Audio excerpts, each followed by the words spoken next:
stand up. Cause I'm like, okay, I say, after I say my name, I'll start rolling back, but I was like, I wanna see you wait a little, not forever, but. Oh, Recording in progress. Good evening, everyone. I'd like to welcome you to the Town of Pownal Select Board Meeting, April 23rd, 2026 at 6 p.m. I'm gonna call the meeting in order. Board member roll call.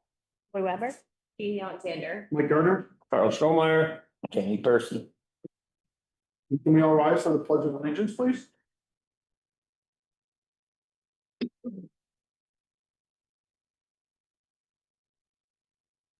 Pledge of allegiance Wait a minute, to the, wait a minute. sorry. Thank you. I pledge allegiance to the flag of the United States of America and to the republic for which it stands, one nation, under God, indivisible, with liberty and justice for all. Thanks, Mike. Carl, I don't think you heard Juliet. No, I didn't. I got hearing in this ear. thank you. All right, Julie. Thank you. Grab a seat. Thank you for asking, Julie. All right. No, that's okay. Approval of the agenda. Anybody have any changes to the agenda? Additions? I'll entertain a motion to approve the agenda. Second. Any discussion? All those in favor? Aye. Public comment.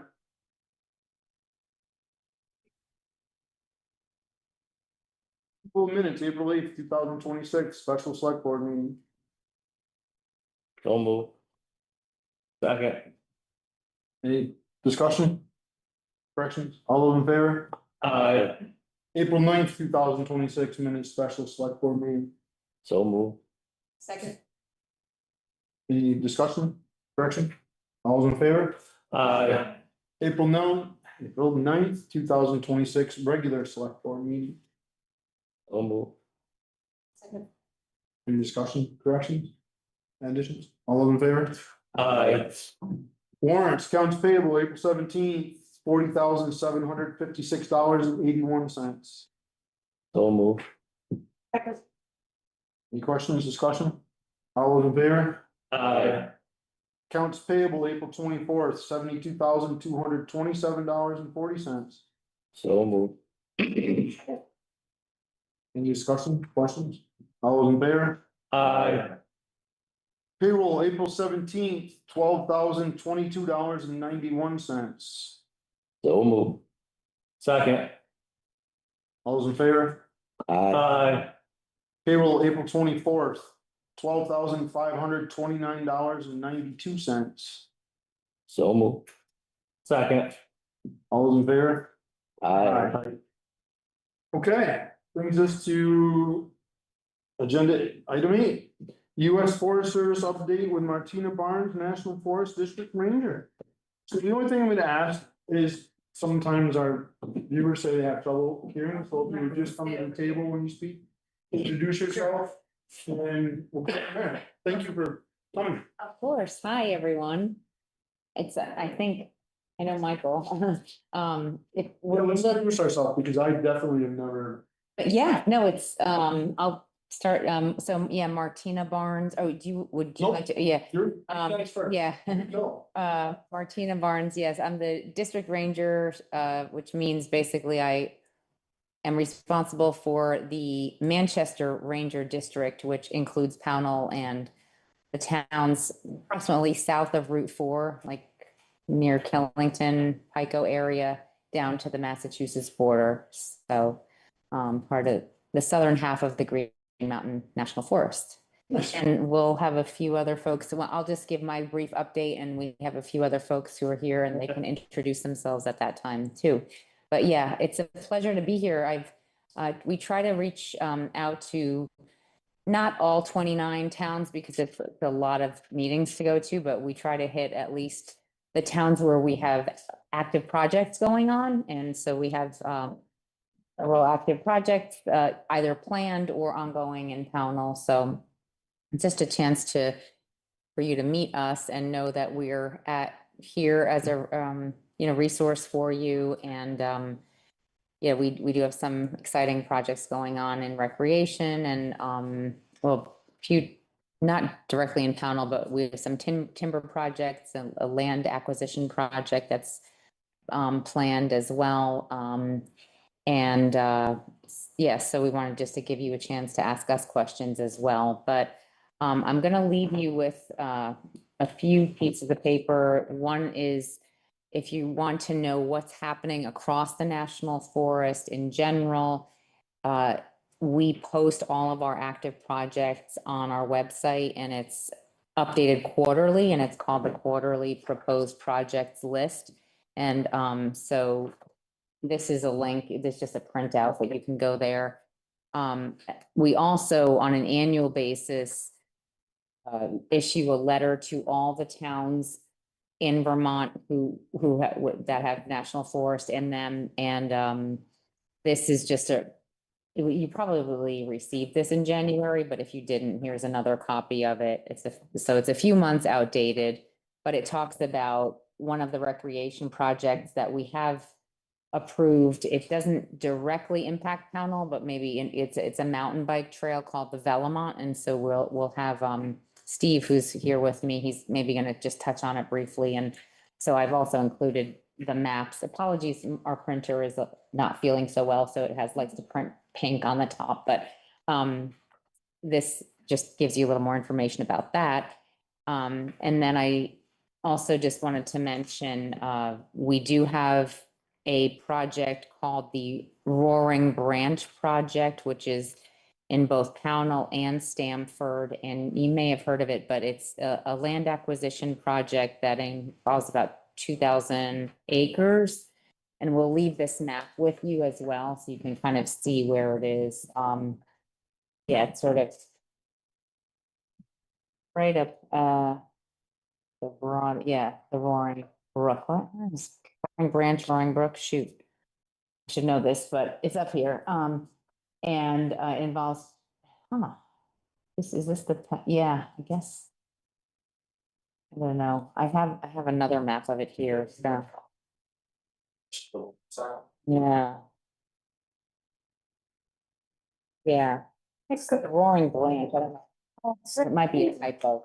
Does it go behind like South Stream and like, I can't answer your question because I don't know the area that closely, but it's it is? it is currently managed by the Trust for Public Land, but the long-term plan is for it to become part of the Green Mountain National Forest. And it's about 2,135 acres. Do you have a small map of that? Yeah. Yeah, sure. And so land acquisitions take years. It's different than when you buy a house on your, a private individual. So it's a slow multi-year process that involves lots of people and lots of reviews. And right now it's in the survey stage. So we're finalizing, or the Trust for Public Land is working through finalizing the survey. So the estimate is that it will become part of the national forest in about 1 to 2 years. So it's still a long way off. But at that time, when it does become generally the lands that we acquire, we'll definitely let you know. There's usually like a press release and announcement. I believe you emailed me to the town clerk, because a lot of my stuff I'll print and I put it on our bulletin. Oh, good. I believe your name sounds familiar with my emails. Okay, yep, yeah, would have been I do, I'm town clerk also. Oh, okay. I think I know. So yeah, but these are all, I just gave you a whole pile of papers. A lot of them are land acquisitions in other towns. But happy to leave it with you. But yeah, I wanted to, just because I know you have a full agenda. Is anyone here with the Conservation Commission or? I was expecting someone with the Okay. Conservation Commission, but I don't know, Yeah, if he's on line maybe? No, yep. Janie is, yeah. Janie is. Is she Yep. Great.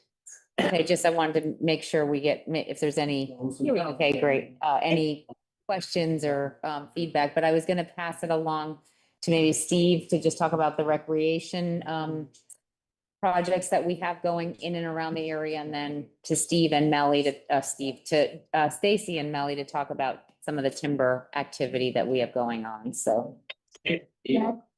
Thanks for having us.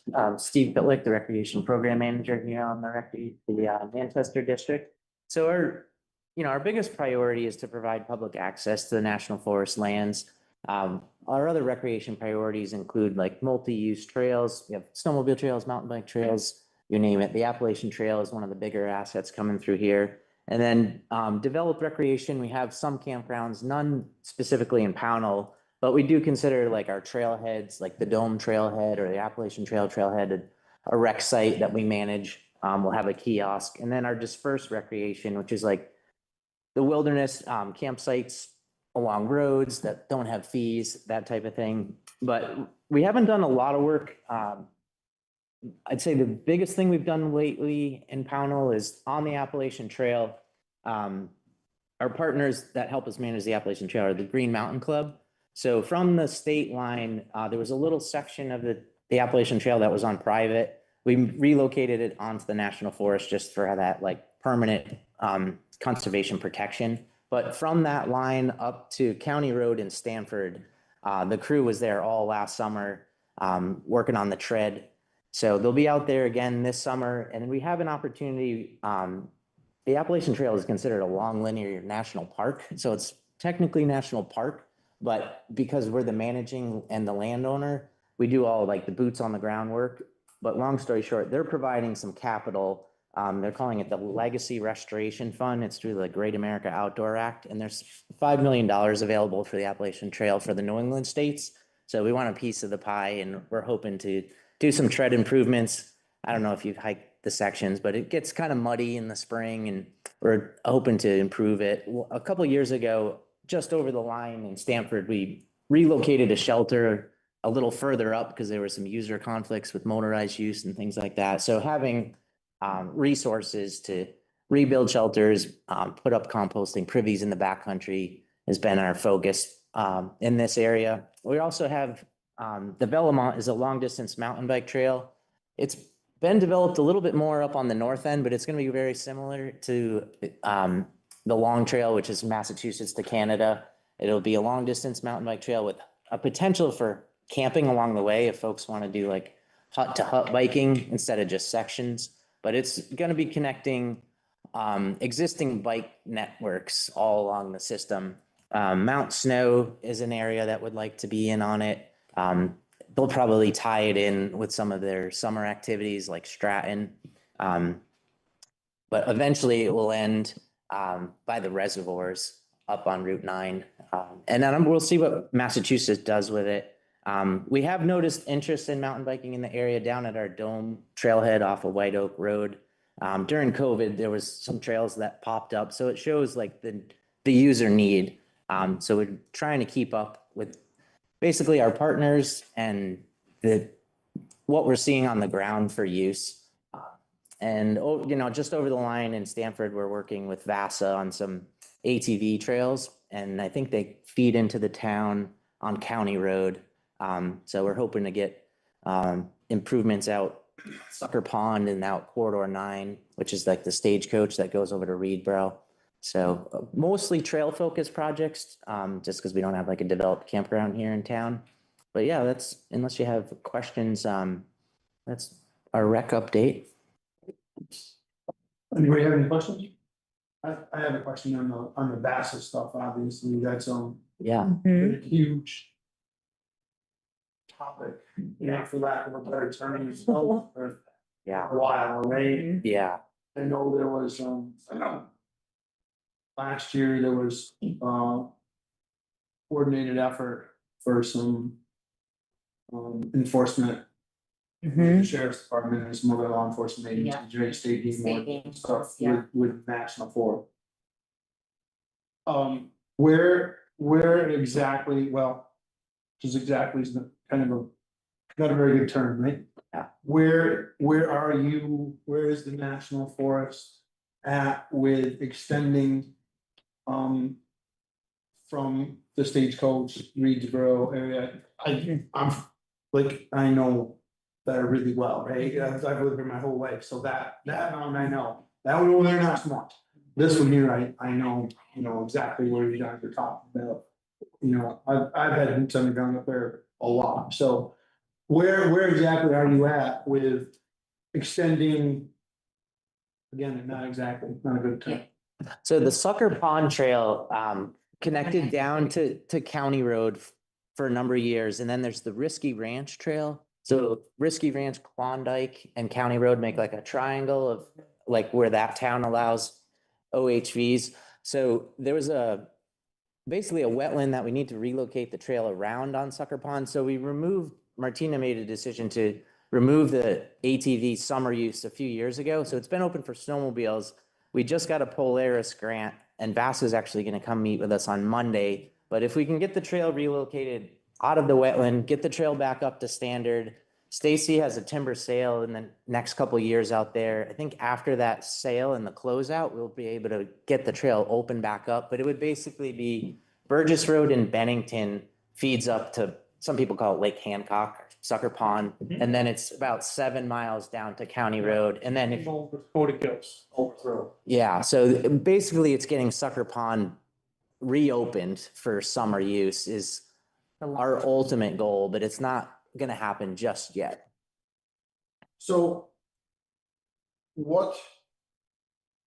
Although there's users out there, Yes, lots of, right? yeah, So, and that's where the enforcement comes in. so that leads me into my next question. Because your organizations that you deal with, VASA and the Great Mountain Club for the Long Trail and different things, right? What could our OHV users? And I already kind of know the answer to this, okay, but I want people out there to hear the answer, okay? What could they do to help you? And I know it's not gonna happen this summer, you just said that, right? We knew that. Right. What could they help you do to facilitate having an open road, trail, not a road, a trail that connects from County Road to Sucker Pond, where a registered vehicle that has insurance and whatever else they're supposed to have, and the helmets on the occupants and so on and so forth. What could they do to help facilitate this for the national? Great question. Well, I know the answer, kind of, I just wanna, I want people to hear. So one of the things that one of the misconceptions is the National Forest doesn't want anybody out there at all. That's a misconception. Definitely. Completely, yeah. We know. In my opinion is, I paid for that, I wanna be able to use it, but I also wanna be able to use it legally. And I also own land up there. But I wanna be able to use the whole network legally and not have to worry about whether I run into one of you or a game warden, as long as I'm acting responsible. Right, and right now that's not happening, because they're all illegal. I get that. And so that's the reason for my question, Martina Yeah. and Stephen, right? Yes, Yeah. yes. So I'd say working with the local club, like volunteering for them is like the biggest piece. Like we don't have the resources to do all the necessary trail work that's out there, but say like the Stanford Ridge Riders or like the Jack Pine Pirates over in Reedsboro, we use their hours as match towards like that Polaris grant. So basically working with the clubs, helping to maintain the trails is the biggest thing. And then they do a lot of like the signage and Vast as well. Like in the winter, you know, folks are going off trail with the snowmobiles once lakes are frozen and wetlands are frozen over. And then, you know, they're trespassing or not staying on the trail. They help us basically keep folks on the designated trail systems. And that's the biggest piece. After this timber sale up on the Sucker Pond area, there'll be skid roads all over the place. So trying to, you know, keep them back on the main trail afterwards is going to be a bit of a challenge. So that's where, We you could know, use your help as. And that's, when I heard timber sale, I'm all for that, okay, cause I've walked all these areas, Mount Tabor and wherever, right, so. So I'm all for that. So basically what you're, if I'm gonna downgrade this a little bit, right? If we had a local club, which we do have a local club, if that local club were to come to the national forest and say, look, we're willing to help do whatever we can Mhm. to facilitate this and make it quicker. And then we're gonna work with our timber sale in 2 years or whatever that is to make sure we stay off these other skid roads and we stay on the main trail that we're trying to open and maintain and continue to have Yep. for people to ride. Right, and this is Yep. what we're saying. Yeah. Yep, we're trying to get rid of all these, it's like as you know, a spider web of illegal trails everywhere. It's just destroying the whole forest. We want people to stay on a designated route. And that's what I'm hearing, that's what I'm hearing the National Forest wants to do, you don't, the National Forest doesn't necessarily have.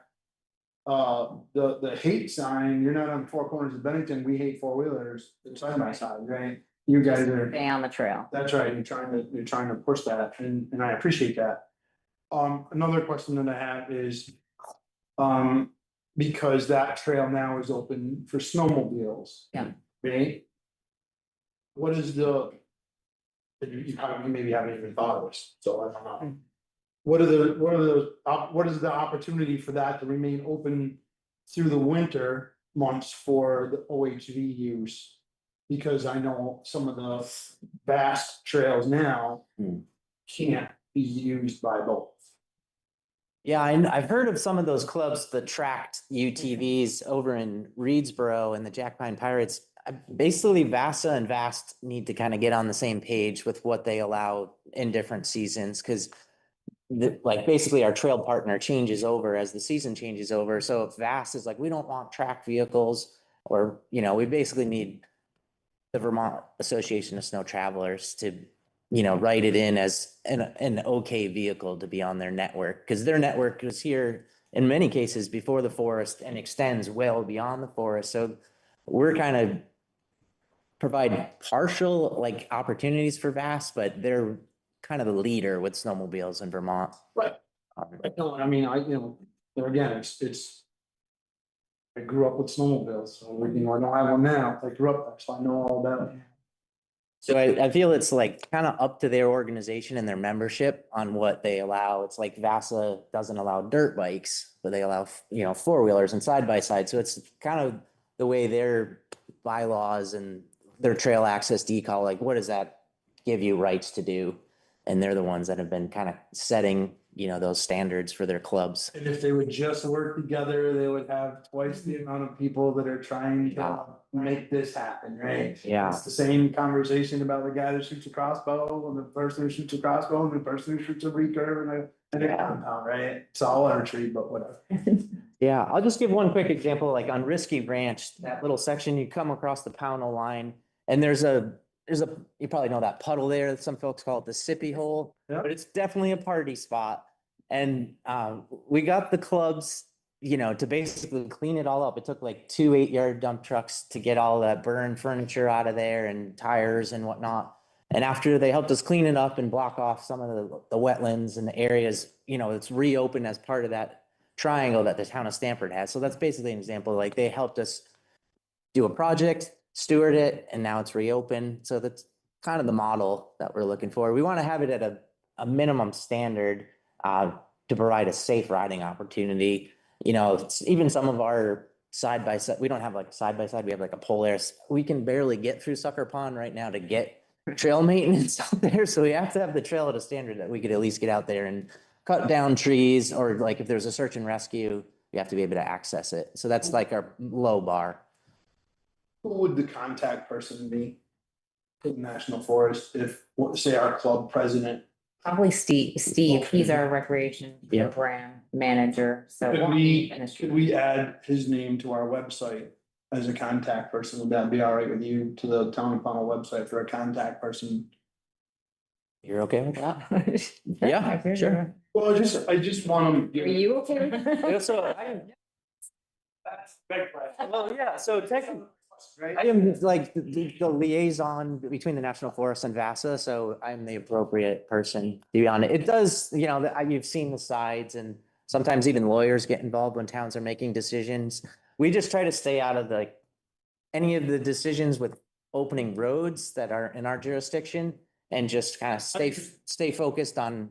I've seen that, Tori, and what I'm looking for is if our local club here in Pownal, which I believe there is one, wanted to have a contact person to say, Mhm. if I were that person, what can I do? Yeah.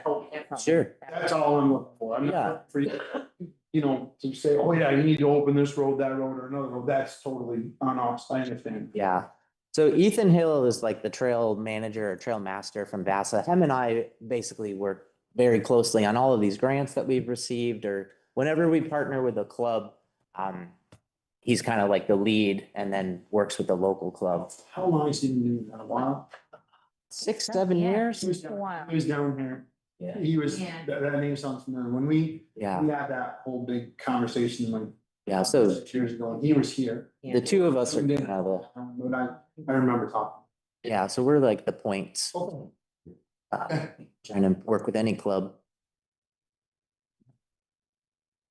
Stacy and Melly, I don't know. Thanks for your time. Here's, thank you. I'm gonna pass this on. This is the other material.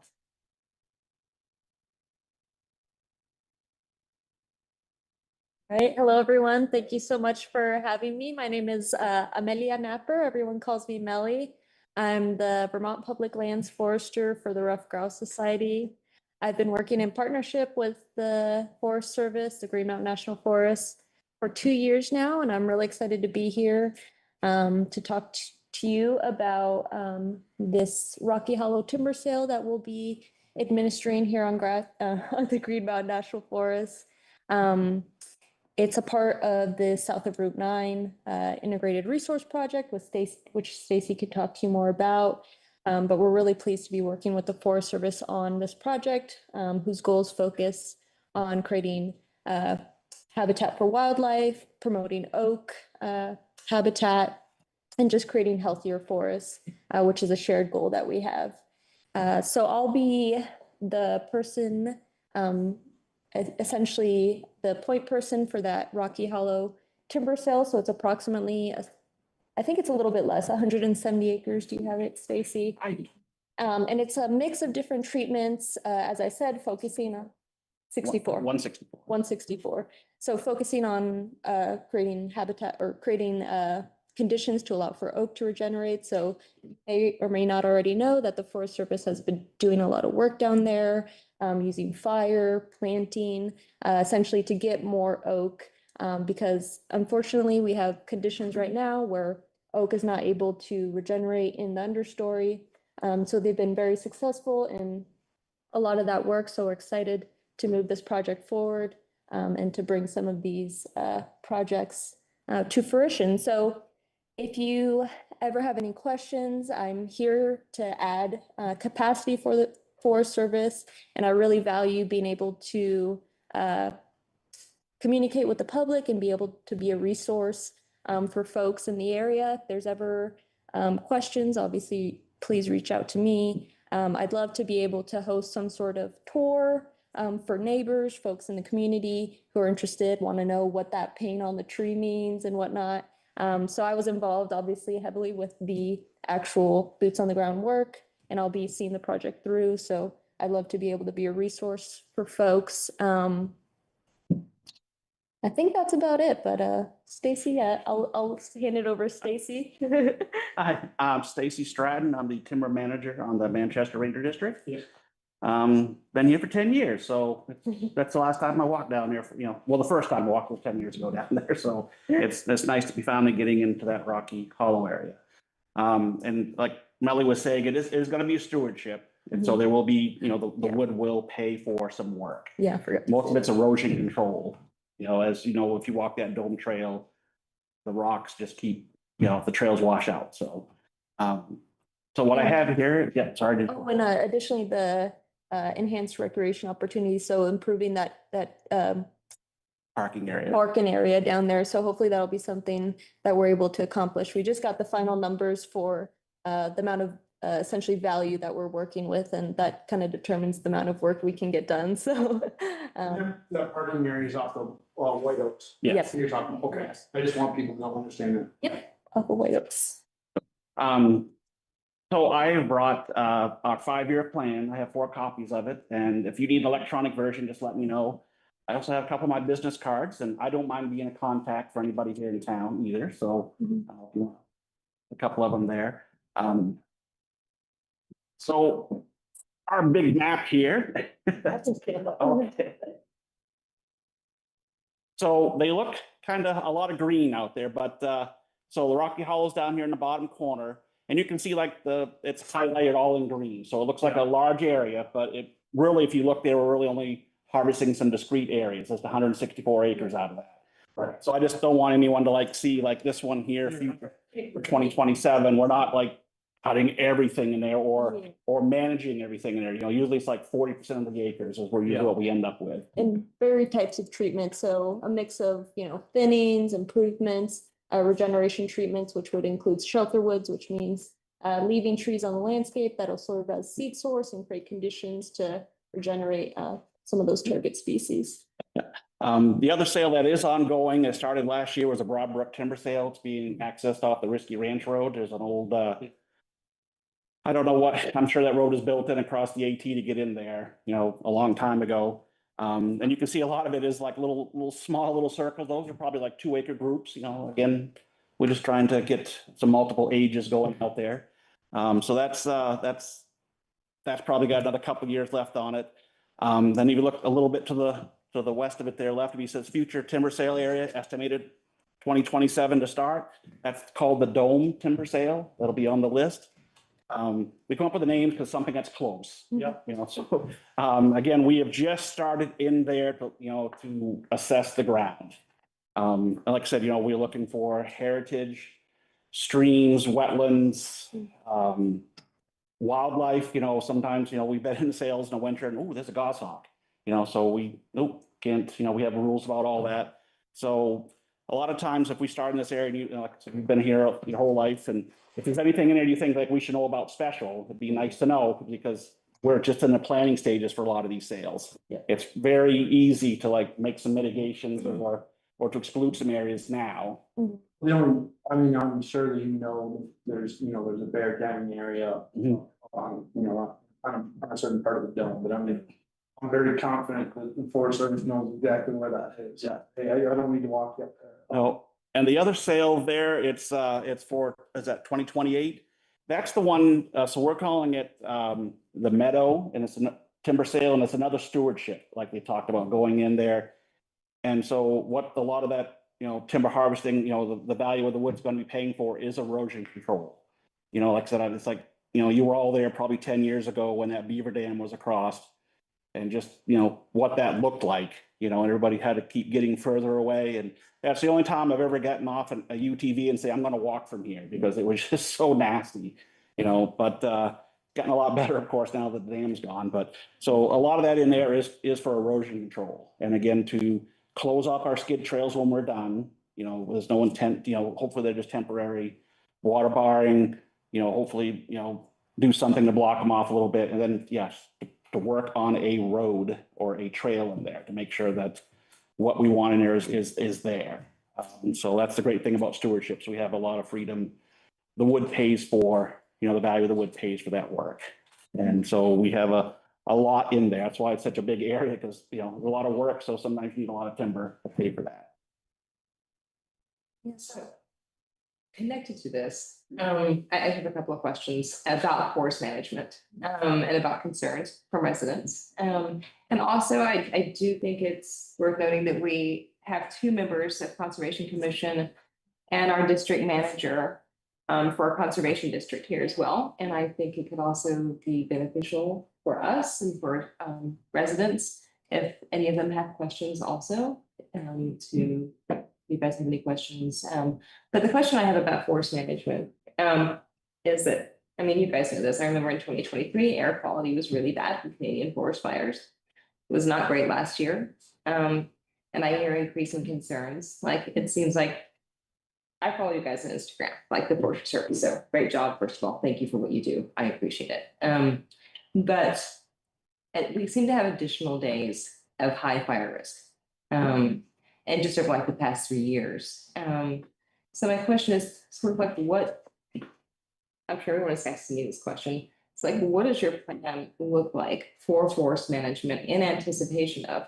Because I really feel like we're gonna be in a really bad position if we continue to presume that it's not going to happen here. So. Everyone's got a different question. I think, I think this area in particular is a great example of that, where we have habitats that are more fire prone, they're more fire, it's something that's been on the landscape for a long time. So ensuring that we have species like oak that are, you know, adapted to these types of fire regimes is important, so that we can ensure that we still have, you know, habitats that are appropriate for the landscape.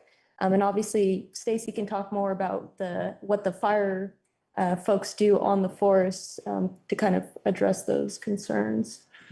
So I was there, it was probably 5 or 6 years ago, and I was sitting at the Dome Trailhead as a forest protection officer when they lit that fire for the first time in a lot of years. And there was some miscommunications, you know, like we try to always communicate with the local forest fire wardens, but some of the numbers were mixed up. And I just remember the amount of people coming by because they looked up on that hill and saw smoke. And a lot of local residents, you know, had come to me and said, you know, hey, if something went through here not that long ago and really good stuff. So what they're trying to do there is, first of all, like with the fire, is to like put fire back on the landscape to reduce those fuels. Good. You know, it's if you go from what I know, remember 10 years ago walking in there, and what you see now is like a lot of that heavy brush, that slash, that blow down is gone. Mm-hmm. A lot of the fine fuels that were in there are gone. No, those have been consumed by fire. So when we went back through a few years after that to do another fire, it was a lot harder to get going, you know, because we had consumed a lot of that, you know, already. And across this forest, there's been a lot of research, and what we're finding, and of course it'll change depending on the area, is that about 20% of this forest, you know, trees, you know, there's mortality every year because there's only just so many trees can live in one spot. You know, you start with this and you work at the other end. And so what we're doing with this harvesting is we're trying to improve the health of some of these stands. They're all the same age.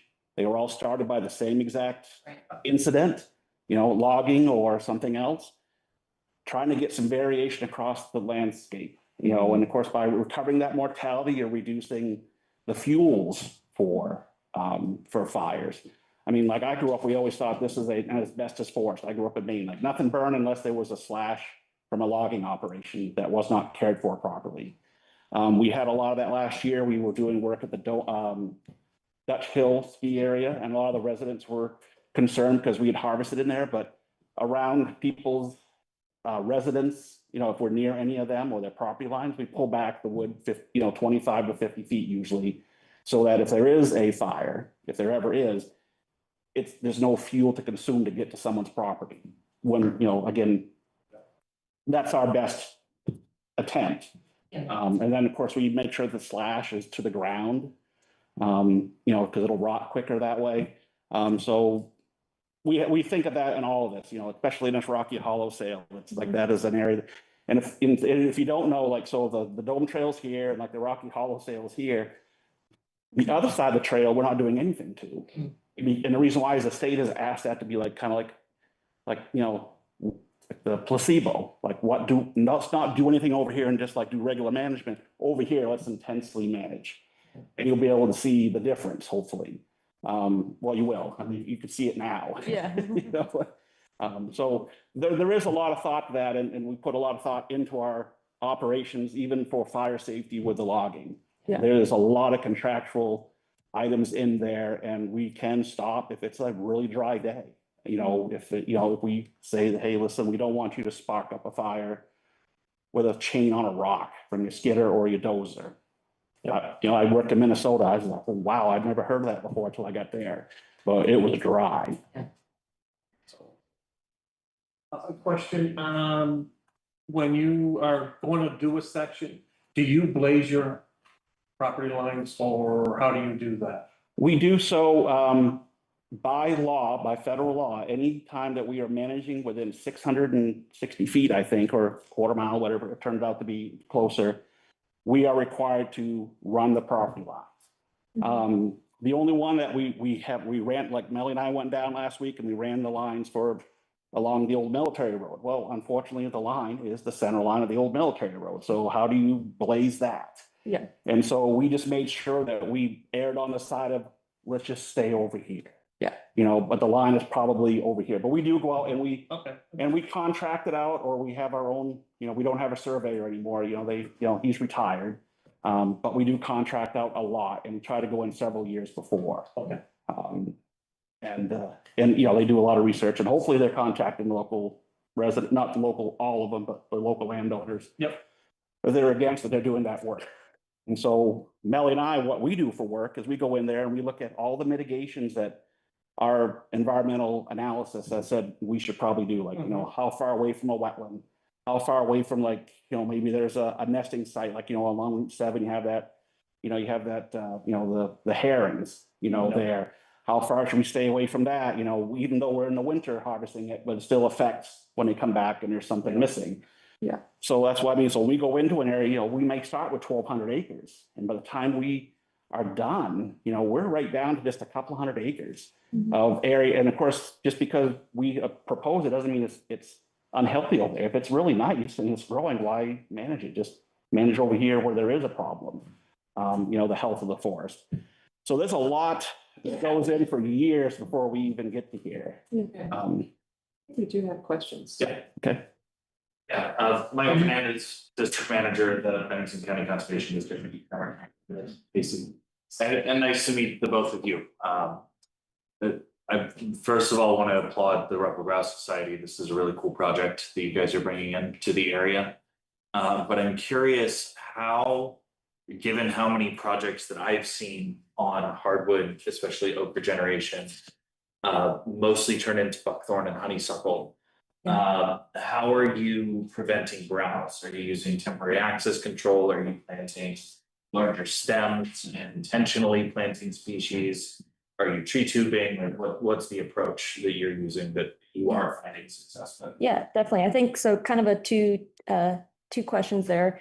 To protect the seedlings, so they already did an underplanting of oak, and they protected them with little tree tubes to essentially prevent browse. So that's what they did there. And then in the forest plan and in each of the integrated resource projects, there are mitigations that ensure that anytime equipment is brought onto the forest, before it enters the woods, anything that's going into the woods has to be thoroughly clean. Folks inspect them, make sure they're not bringing any dirt. And the idea there is we don't want to bring any seeds onto the landscape. And typically there's treatment of invasive species before the timber sale occurs. And then the botanists are going out, and obviously the timber staff themselves are well-versed in these different invasive species and monitoring afterwards to make sure if there are any issues that pop up, we're addressing those, because we don't want to, we don't want to put a treatment right where there's a bunch of invasives, because those are just going to thrive. So that we take those into consideration, definitely. And what's that treatment method that you're using for the invasives? So it depends. Sometimes it's hand pulling.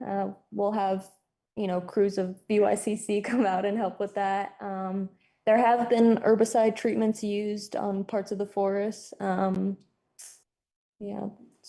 There has been, I don't think we did any in that area, but I know like in Stanford, there was some spraying, and then, I was like, really, how did a Norway maple get way out here? It's like, but there it was, and so that got cut down because that's not a native tree. It's not invasive. It's not like growing everywhere, but it's, still not native. And then I don't know how, if you were all out to that area off the Dome Trail 10 years ago, I don't know how much honeysuckle and barberry we pulled, that we had it all hanging in the tree so it wouldn't touch the ground again, or it would sprout again. Yeah. As you went up and down those trails in the woods, there was stuff hanging everywhere. So we treated it, and it actually looks pretty good in there for what it did 10 years ago. And if you look at that first landing up the Dome Trail, it's an opening now, like that was all poison parsnip. And like last year when I was there, it was tough to find more than a couple, because again, when we walk through, we see something, if we can pull it, we do. And then, like I said, timber crew was really good. You know, who wants to pull poison parsnip?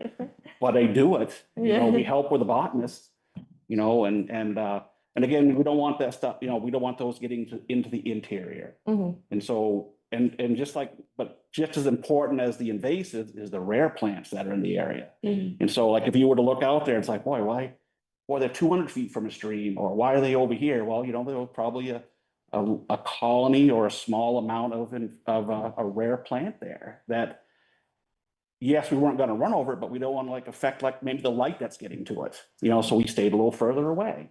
And we do that, we work with our botanists and, you know, and as you walk up that trail on this side of the trail, there was all kinds of rare plants, and most of them are gone because it's washed out, you know, which is where that erosion control work hopefully gets in there and does, but did we answer all of that, or was there still a part? You did, and I do have one more, and I'll shut up.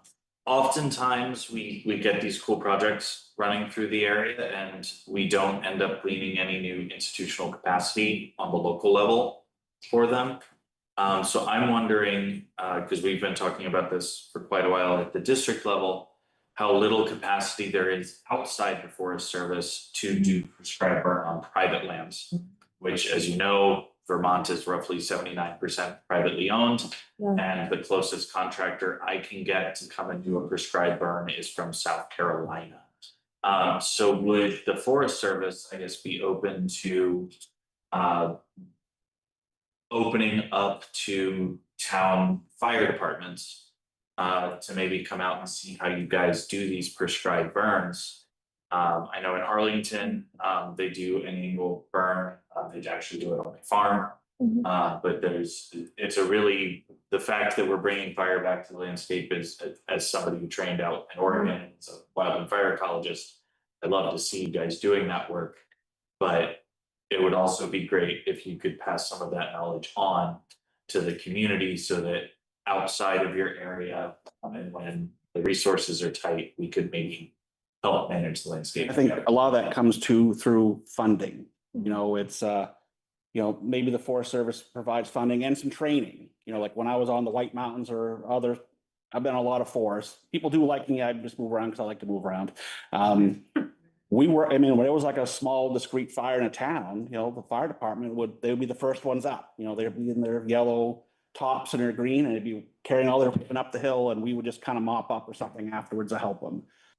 So there is that. I just don't know how, and Martina may know more. I feel like also with the, have you worked with or contacted anyone with the state, because they, right now, we're burning currently, like today we did some burns, tomorrow, Sunday, we're gonna be doing some prescribed burns across the Green Mountain National Forest, and we're working crews, or staff, not crews, but some staff from the state forest parks and for forest and parks to help us with the prescribed burn. So I between the state and maybe Forest Service, we should definitely like talk. I mean, I have your contact information. We need to have a. Just talk about what the best way to make that happen, but I'm confident that there is a way, because we do work and use the state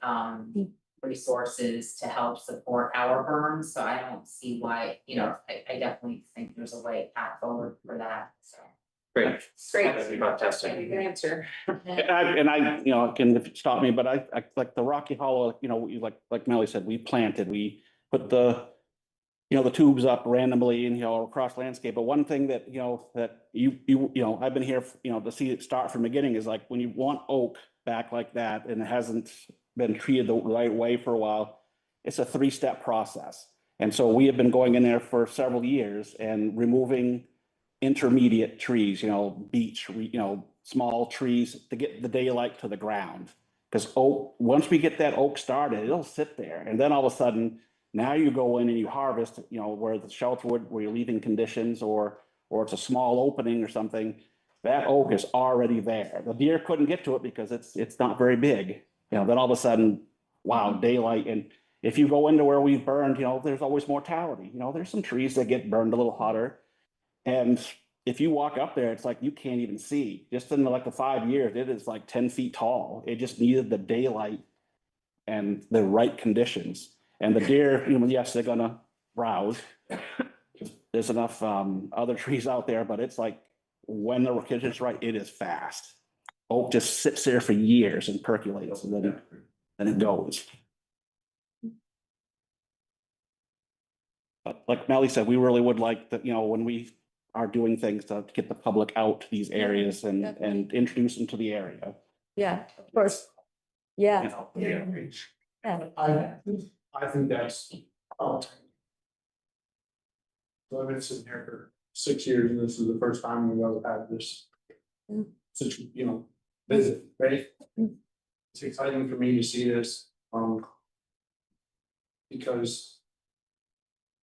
I like the ideas of going in and doing these small cuts. I know, I've hunted Maine when they go in and do the 200-acre clear cuts, Mhm. right? Yeah. Years ago, Yeah, with a spruce budworm. right? Yep. And then now when they go in and do the 20 or 30, yeah. 30-acre, cuts, and then you leave 30 acres and whatever, it's, Yeah. I've seen both sides. Yeah. So I think it's exciting, first, that everything that we've heard tonight, from my standpoint, the vast, right? Mhm. Maybe we can work with that. The cuts and everything is finally somebody's actually caring about what's going on. Yeah. Kind of my theory. Yeah, no, and I really appreciate your time and I'm glad to be here and I think, yeah, it's important to recognize like it's gonna look different. The landscape's gonna change. It's gonna be different than what people are used to seeing. And I would love to be able to get out there with folks and talk about, why are we making these decisions? Because I think it's easy to get caught up on terms, clear cut, shelter wood. What does that mean?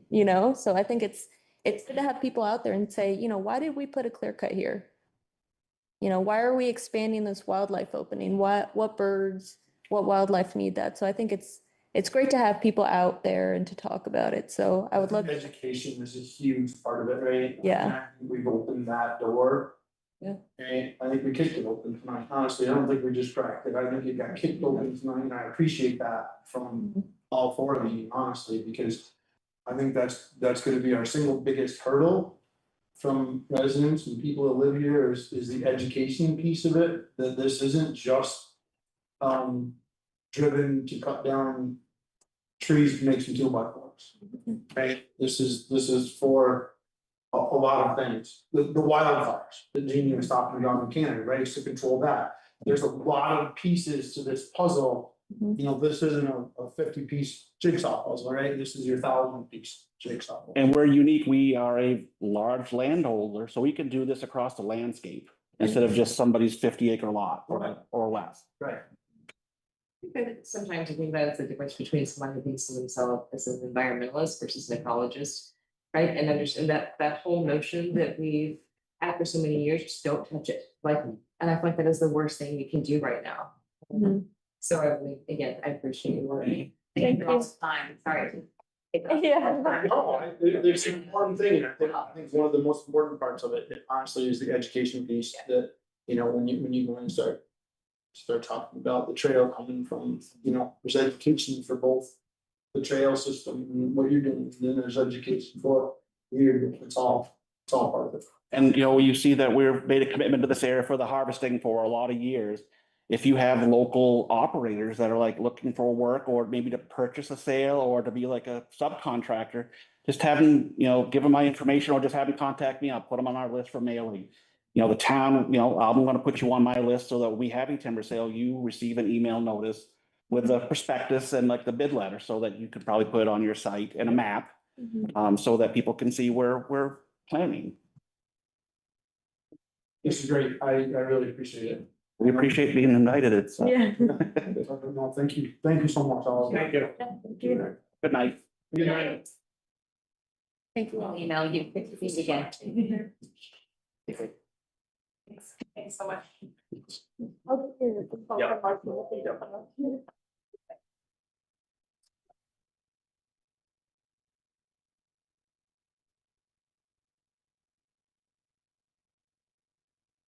Okay, Act 180 discussion with Michael Fernandez of the Bennington County Conservation District. Here we go.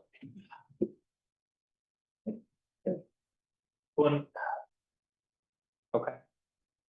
So we had a much shorter item that with Nate, but we can get right into this if y'all want to. Yep. Oh, that's our next agenda item, so.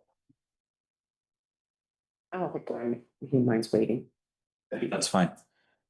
So I understand that Michael Fernandez, District Manager of the Bennington County Conservation District, Regional Commissioner for Conservation at the Bennington County Regional Commission.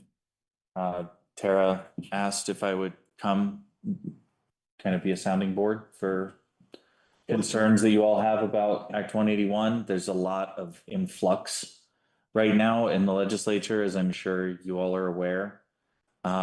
Just to give, I don't know if there's an audience right now, the context, Act 181 passed in 2024 via supermajority over a gubernatorial veto.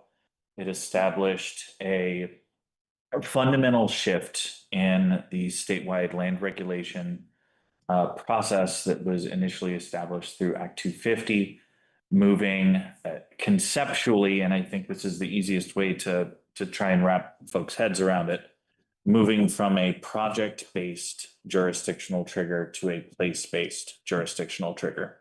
And essentially what that means is under previous iterations of Act 250, there's been the 3-acre rule and the half-acre rule, meaning if you are creating a substantial amount of impervious surface that would impact stormwater, the watershed, et cetera, you would need to pursue various permits and go through an Act 250 permitting process. That process can range from somewhat extensive to extremely extensive, depending on the scale of the project. Act 250 has historically had its critics. Some people say it doesn't go far enough. Some people says it goes entirely too far. But historically, Act 250 was initially established because I believe 8 out of Vermont's roughly 256 total towns had local zoning ordinances in place. So that history, I think, is important to recognize that Act 250 was developed in response to a lack of land use planning at the local level. And it has developed over time to the state that it currently is in.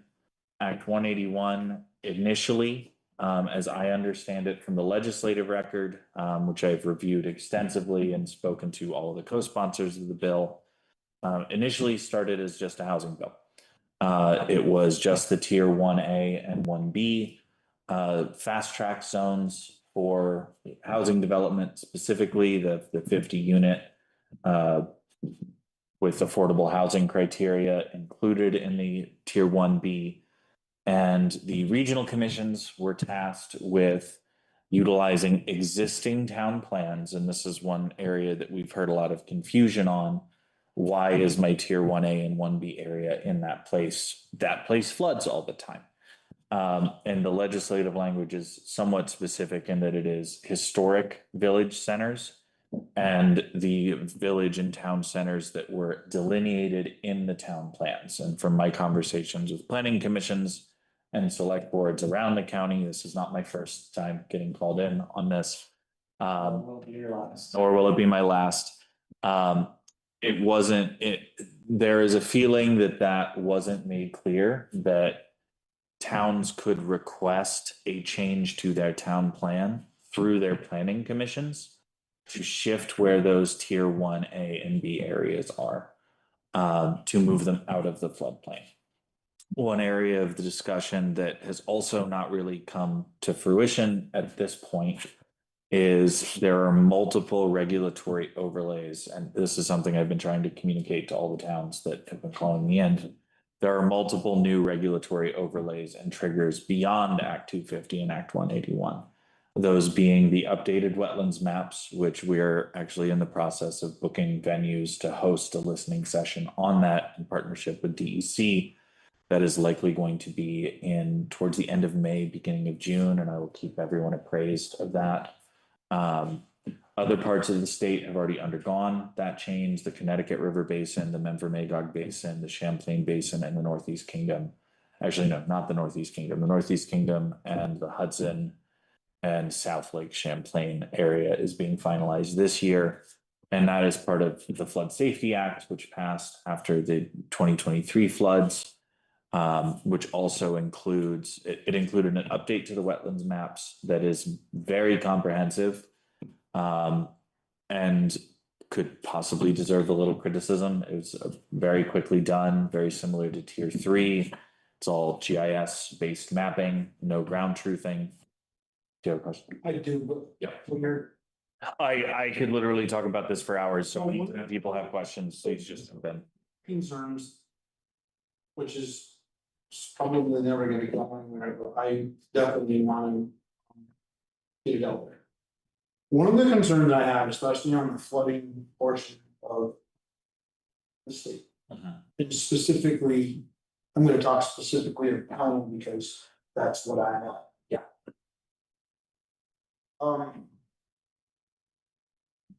It's my personal belief that it could be totally out there, I don't know. But I think part of our flooding problem that we have and will continue to have is that areas that when I was a child and a young adult were, I want to say reservoir, but they were a water holding area that are now filled in. Yeah. Okay, and I can give you two examples right here, one right here in Einstein Street. Right, and one by the school. Yeah. Those were not grassy areas, those were water areas. Right, and it's my belief that that's part of our trouble. Right, because now we have, and I'm not pointing fingers at you, because that's not your, that's not you, right? Well, but I, it's my belief, Michael, that's part of our trouble, is because we can't touch a cattail. Because God forbid, right, it's a cattail and it's never gonna grow again, well, let me tell you, they do. So I think we've created. The human nature has created some of the flooding. So that's a very complicated question or statement rather. Hydrologically, the displacement of impoundment does create some, because those impoundments can be utilized to regulate flow in a similar way to a beaver dam. The difference between a beaver dam and a human constructed dam is when the beaver dam starts to fill in, the beavers move and build another dam. Create another wetlands, the area upstream becomes more of a meadow. And it's a shifting mosaic of wet spots, dry spots. We also have centuries of river straightening, river infill. So you're right, I would go just further back historically, as far back as there have been settlers in this area. And since beaver trapping began, we have I think 10% of our original indigenous population of beaver in North America compared to first contact, due to the trapping trade, and this area was a very heavy area for trapping. And that wildlife largely acted as the flood regulators. There's that part. It's incredibly expensive to remove those dams, and Bennington County has historically not been an area that received that funding from the Clean Water Fund. I worked very hard in my first years as district manager to change that. It is now, Bennington County is specifically designated as a high priority water quality area for water quality projects. The problem being that districts, we don't have the capital to pursue those projects. The state will sometimes take months to years to pay those invoices back, so we can't actually pursue those. in a meaningful way, and towns probably can't either. There's mid 6-figure to low 7-figure projects sometimes. So, and there's also, not to wade too quickly into controversial waters, but climate change is having a big impact on this as well. We're having more frequent peak precipitation events. I responded in my 4 years of the district to 6 climate-related natural disasters. And there's also a less widely discussed dynamic wherein we have a lot of our river corridors, a lot of our areas that should be absorbing the most water due to a variety of anthropogenic and natural factors. We've created a lot of hard pan in our crop fields and our home areas, where I will go out to do a soil infiltration test on an area that the map says I should be able to infiltrate 1 inch to 2 inches of rainfall per hour. And I will hammer my little ring in there. I will pour some water in there. I'll go to another site visit. I'll come back 6 hours later and that water down 1 millimeter. So there is a multifaceted, historic, and serious, widespread ecological issue with our watersheds all over Vermont, all over New England.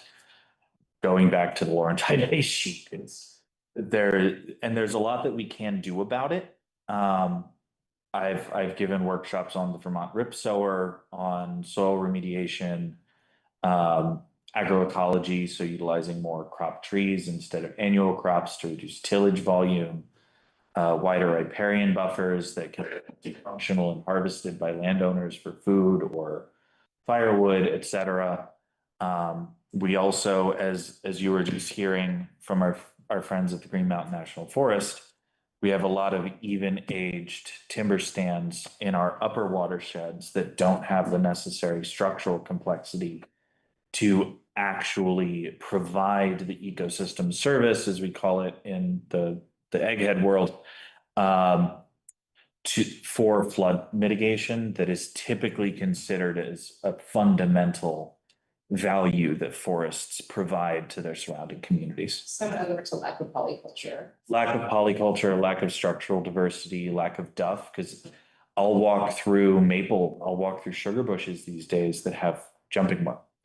And duff layers that should be this deep are non-existent. And all of those things combined is where it's leading us to where we are today. So it's incredibly complicated.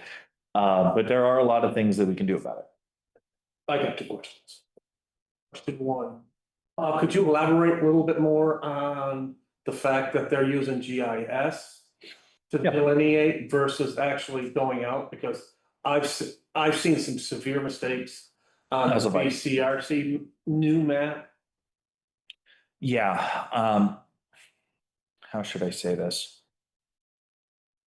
I didn't exactly prepare testimony That's fine. this evening. Let it roll. Well, so There is. are we getting off the subject? No, we're not. We're not.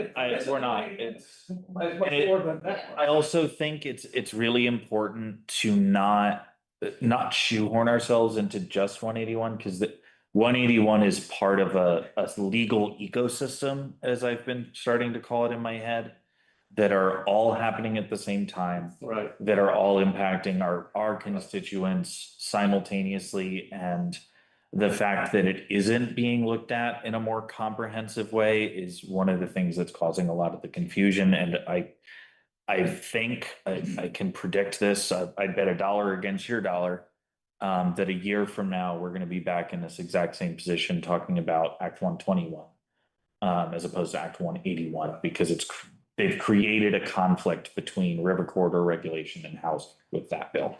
But can you repeat your question? Sorry. Because I've noticed in a few of the places that they just kind of did GIS. Mhm. They didn't actually look to see what was there. They just kind of, okay, yep, this is forest, even though it's in the middle of the village, yes. So you're talking about the tier 3 designations or Be or the future land use? the future land use, The FLUs. which is part of Act 181. So can you, if I could just, Mhm. for clarification for people who are either watching now or who will watch in the future. Could you sort of take a bird's eye view? You've done a lot, you've been in Montpelier a lot, you've testified a lot. So to your question, Carl, like, to familiarize people with the tier system and the shortlist complaints and the areas that you have focused your testimony on and things that we should be thinking about. Yeah, I can. I actually first called for the delay in 181 back at our 2024 local working group meeting.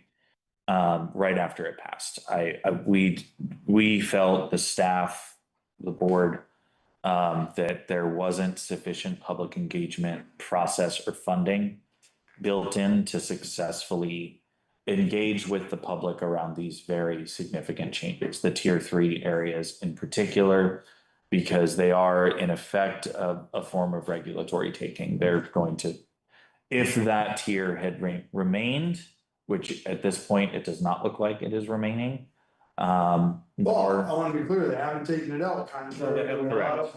Right. There's from what I hear, legislative council is drafting the language for them to vote on right now. So they've taken the voice vote. So I see it. Exactly. I'm in the same place you are. I've watched the test. It's in the background while I'm listening, while I'm making my coffee in the morning, the testimony for the day before every day, which is not fun. I would much rather be watching Sunday morning cartoons.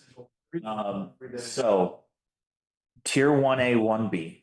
Those are your historic village centers identified in the future land use maps, which town plans are being used to designate. So if you have an existing town plan, which every town in the state has to, depending on, when did Pownal last update its town plan? It's expiring soon, 2027. Okay, so they would have used the soon to be expired town plan to designate those tier 1A and 1B areas, and that was under the regional commissions. They were tasked with that. As far as I know, they weren't given a significant amount of funding to do that, which is part of why there's been such a heavy reliance on GIS. Back when the districts first started, back in the 30s and 40s, everything was ground truth because these mapping systems didn't exist, right? And it was all done with volunteers and local landowners. But now it's a very high paid profession. You'd have to pay somebody that's making close to $150,000 a year, that amount of money to walk around, knock on everybody's door and do all this. So part of it is expense. Also, part of it is the regional commissions rely on towns, the engagement level of the constituents of the town, going to planning commission meetings and having kind of a continuous process, which, as we all know, is incredibly difficult. People are time poor, people are cash poor, and you basically need a master in public policy to understand any of this stuff. And it's, as somebody who translates technocratic gobbledygook to everyday speak for a living, it's hard to keep up. It's a fire hose coming from Montpelier since 2020. So you've got your tier 1A, 1B areas. Those are areas that are now exempt from Act 250. Yep. Under planning, under the zoning bylaws of the town, the planning commission will have authority. Although a developer could appeal to the land use review board to supersede the towns. I believe that's still in the language. And the areas that are going to be favored for funding to receive tax credits, grants, et cetera, are all areas that currently have municipal wastewater facilities. So that is not most of our towns. Does Pownal have municipal? Yes. We have wastewater? municipal Okay. sewer. You have municipal sewer. And that was a quick question. Is it municipal sewer and water or just municipal sewer? Municipal sewer. That's the main thing, as I understand it. It's a very complicated bill, so. Yeah, no, I'm not because, okay. I was preparing to do a fully fledged listening session. I'm still gonna do it. It's Yeah. over at Christopher Gardner's store on May 19th. Pownal, come out. We'll talk about this even more. It'll be so much fun for me. So we've got those tiers. Time? On the. We're starting at 4. If people want us to move later, we will. We're pretty accessible. People will knock on my door all the time. It's funny. So that's your 1A, 1B areas. It sounds like Pownal is potentially a good candidate for that. Besides the fact that those historic village centers are largely within floodplains at this point. So you can, by changing your town plan with your planning commission, you can request an early update from the regional commission. The planning commission can say, okay, we want to move our concentrated housing growth area somewhere else. Regional commission will approve that or not. They'll take it to the LURB. The LURB will approve that or not. Excuse me. I've been talking all day. Then we've got tier 2. Tier 2 was our catch-all. It was everything else. And with tier 2 came the reassertion, I believe it was in early 2000s or late 90s, that there was initially a road rule proposed. Similar response from what I've read from the papers back then. I was 5 and lived in Florida at the time.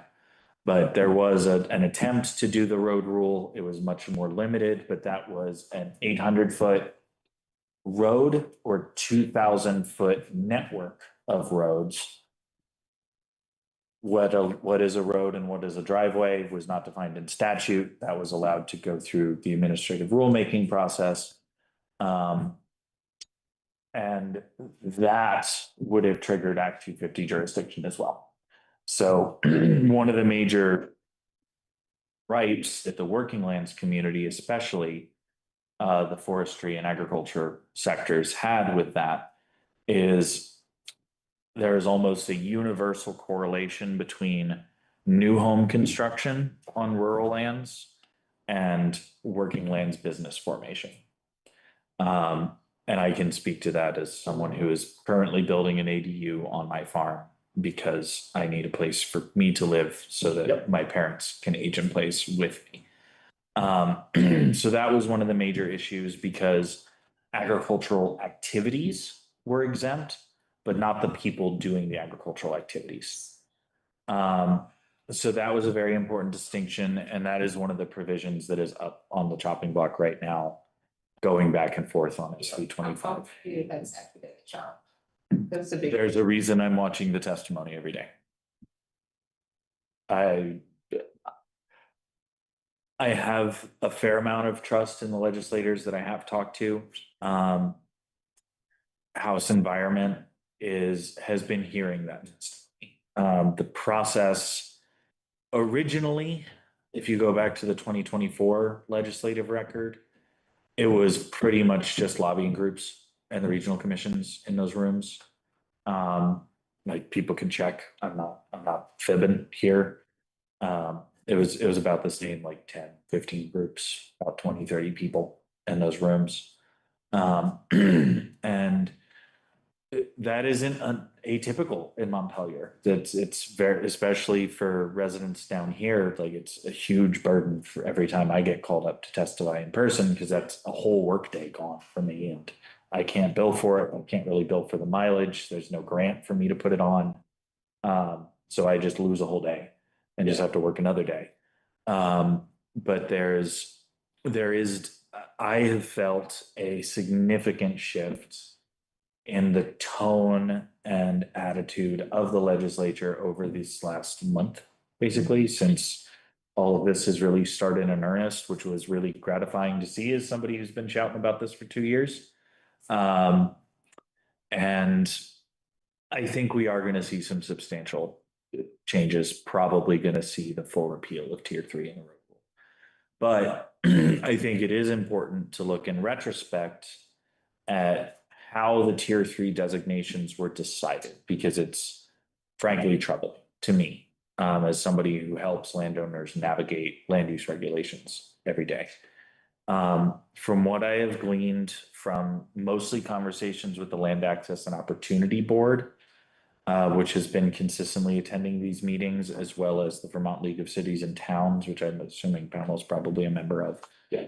VLCT was pivotal in repeal. Like, I can't stress enough how much VACD, our state association, but really the Vermont League of Cities and Towns and Land Access and Opportunity Board, they really stepped up. They stuck their necks out and they communicated that their constituents, their members were not happy with this and they wanted to see it go. And that's when I really started to see the tide changing in the room. Spell out 2 or 3. Yeah, so what the LURB did, they were given a list of categories to consider for tier 3 permanent protection. And from what I understand happens, they looked at those potential jurisdictional triggers, and rather than look at the most realistic and beneficial conditions for actual wildlife habitat connectivity, which is hydrologic connectivity, and high elevation connectivity. That is how wildlife moves, for the most part. They didn't have any real hard data from Vermont Fish and Wildlife. That data is incredibly expensive to collect. It's totally understandable that they don't know exactly where. Hunters do, but the government, not so much. And frankly, I think that's a good thing in a lot of ways, that some of that information is illegible. But what they did was they looked at all of these different potential jurisdictional triggers and they said, okay, we already have river corridor protections going in, that's 121. We already have wetland protections, that's the Vermont wetlands rules. We already have riparian buffers protected, again, Act 121. And they looked at the habitat connector criteria and said, okay, we don't have a way to regulate that yet. And since they didn't have hard data on where actual wildlife movement was, they came up with a conceptual model saying that if we're going to take Vermont conservation design, are you all familiar with Vermont conservation design? Because that's a whole nother rabbit hole to go down. Yeah. Okay. Do it without going too far deep. Right. Vermont conservation design has been a software, another GIS platform that Fish and Wildlife has been rolling out, I think for 3 years now, maybe 4. It was used heavily in the development of Act 59 and the implementation of Act 59, which is the Community Resilience and Biodiversity Act. We held a listening session on that in Arlington. God, was that only 3 weeks ago? I think it was only 3 weeks ago. So that platform maps core habitat, habitat corridors, rare, threatened, endangered communities, and they identified the Taconic Range, Green Mountain, obviously, but it's already federally protected, so they didn't need to do anything with that. So the Taconic Range, the Valley of Vermont, Lake Champlain Basin, especially Addison County, to try and figure out, because Vermont is considered this incredibly important wildlife corridor because we're relatively undeveloped. Adirondack State Park already exists right next door. But it's considered a major connector from the mid-Atlantic and the upper Midwest up into Canada and the St. John's. What's that estuary that runs by Quebec? St. Lawrence. St. Lawrence, that's it. So yeah, up into Canada. So we're viewed kind of as that highway for wildlife to move up into the St. Lawrence Seaway and up into the untamed wilds of northern Canada.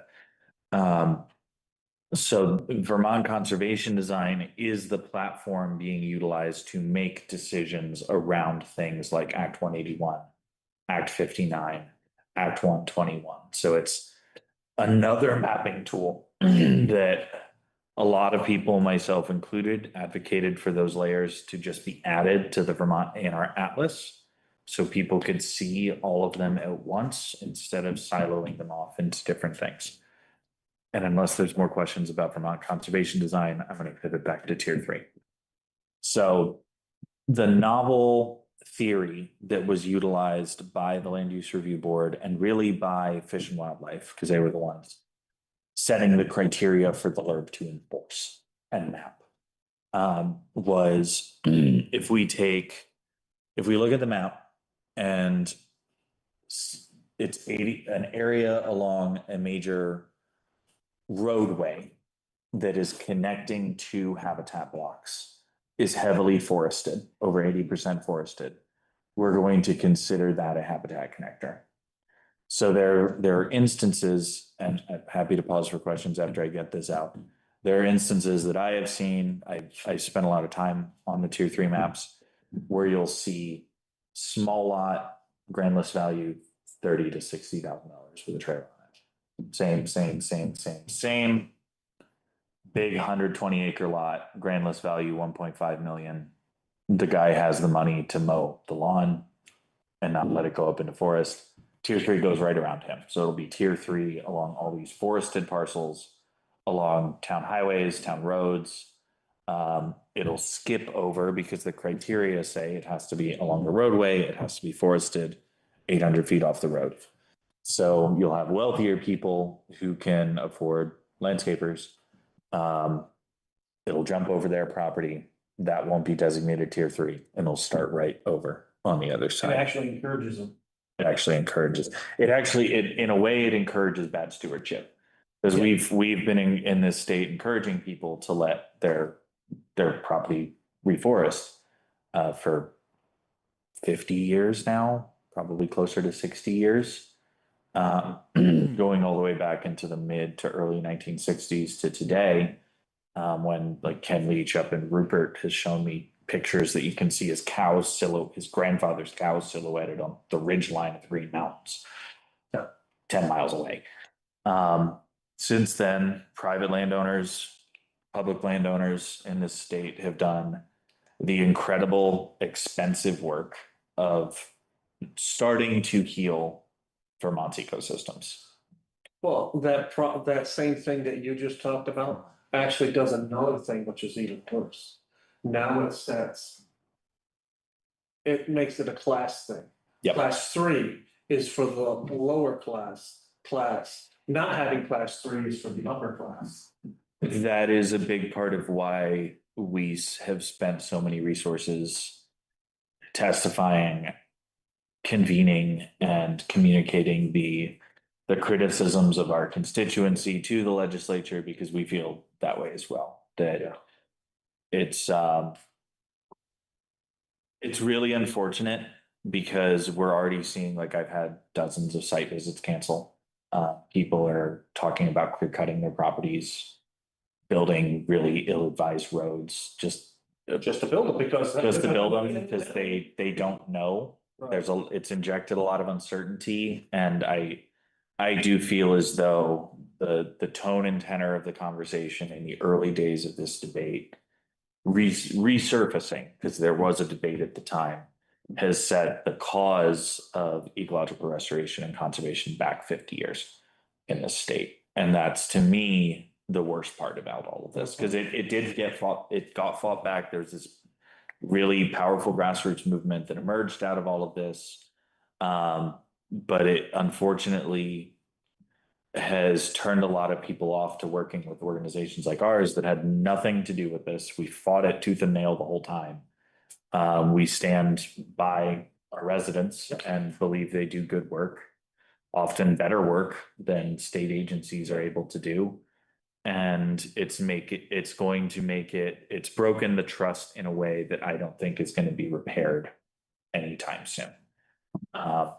And I wish that weren't so. But at the end of the day, once you start getting people from far away circling your property and potentially plummeting the resale value, and your main asset is that property, how are you going to trust that process ever again? I don't know how you do that. And I do this for a living. It's 25 years, generation. Yeah. You get close to that trust back. Yeah. But you have some, with confidence is the right word, that this will be cut from it, the tier 3. The tier 3 will be repealed. I'm fully confident tier 3 will be repealed. There's no meaningful support left in the legislature. At least not in the House, probably in the Senate as well. That doesn't mean that some iteration of it isn't going to come back. And one of the things that we've been talking about statewide with the Vermont Council on Rural Development, the Land Access and Opportunity Board, Conservation Districts is, okay, we need to get out and we need to talk to people and we need to see how can we rebuild the trust? Is there a system that can genuinely can pass the public smell test to both protect since the formation of the Vermont Republic, let alone the state of Vermont, we're real big on private property in this state. It's written into the Constitution. So how can we, as the on the ground organizations that, we're born out of our constituencies. I live here, my board all lives here, my board's all volunteers. And we've been here for 85 years. I think we have good relationships with the towns that we serve. How can we maybe take some of this power back and relocalize it? Because the intent, and I hate that I'm saying this because it drives me insane, the intent of legislation doesn't mean anything.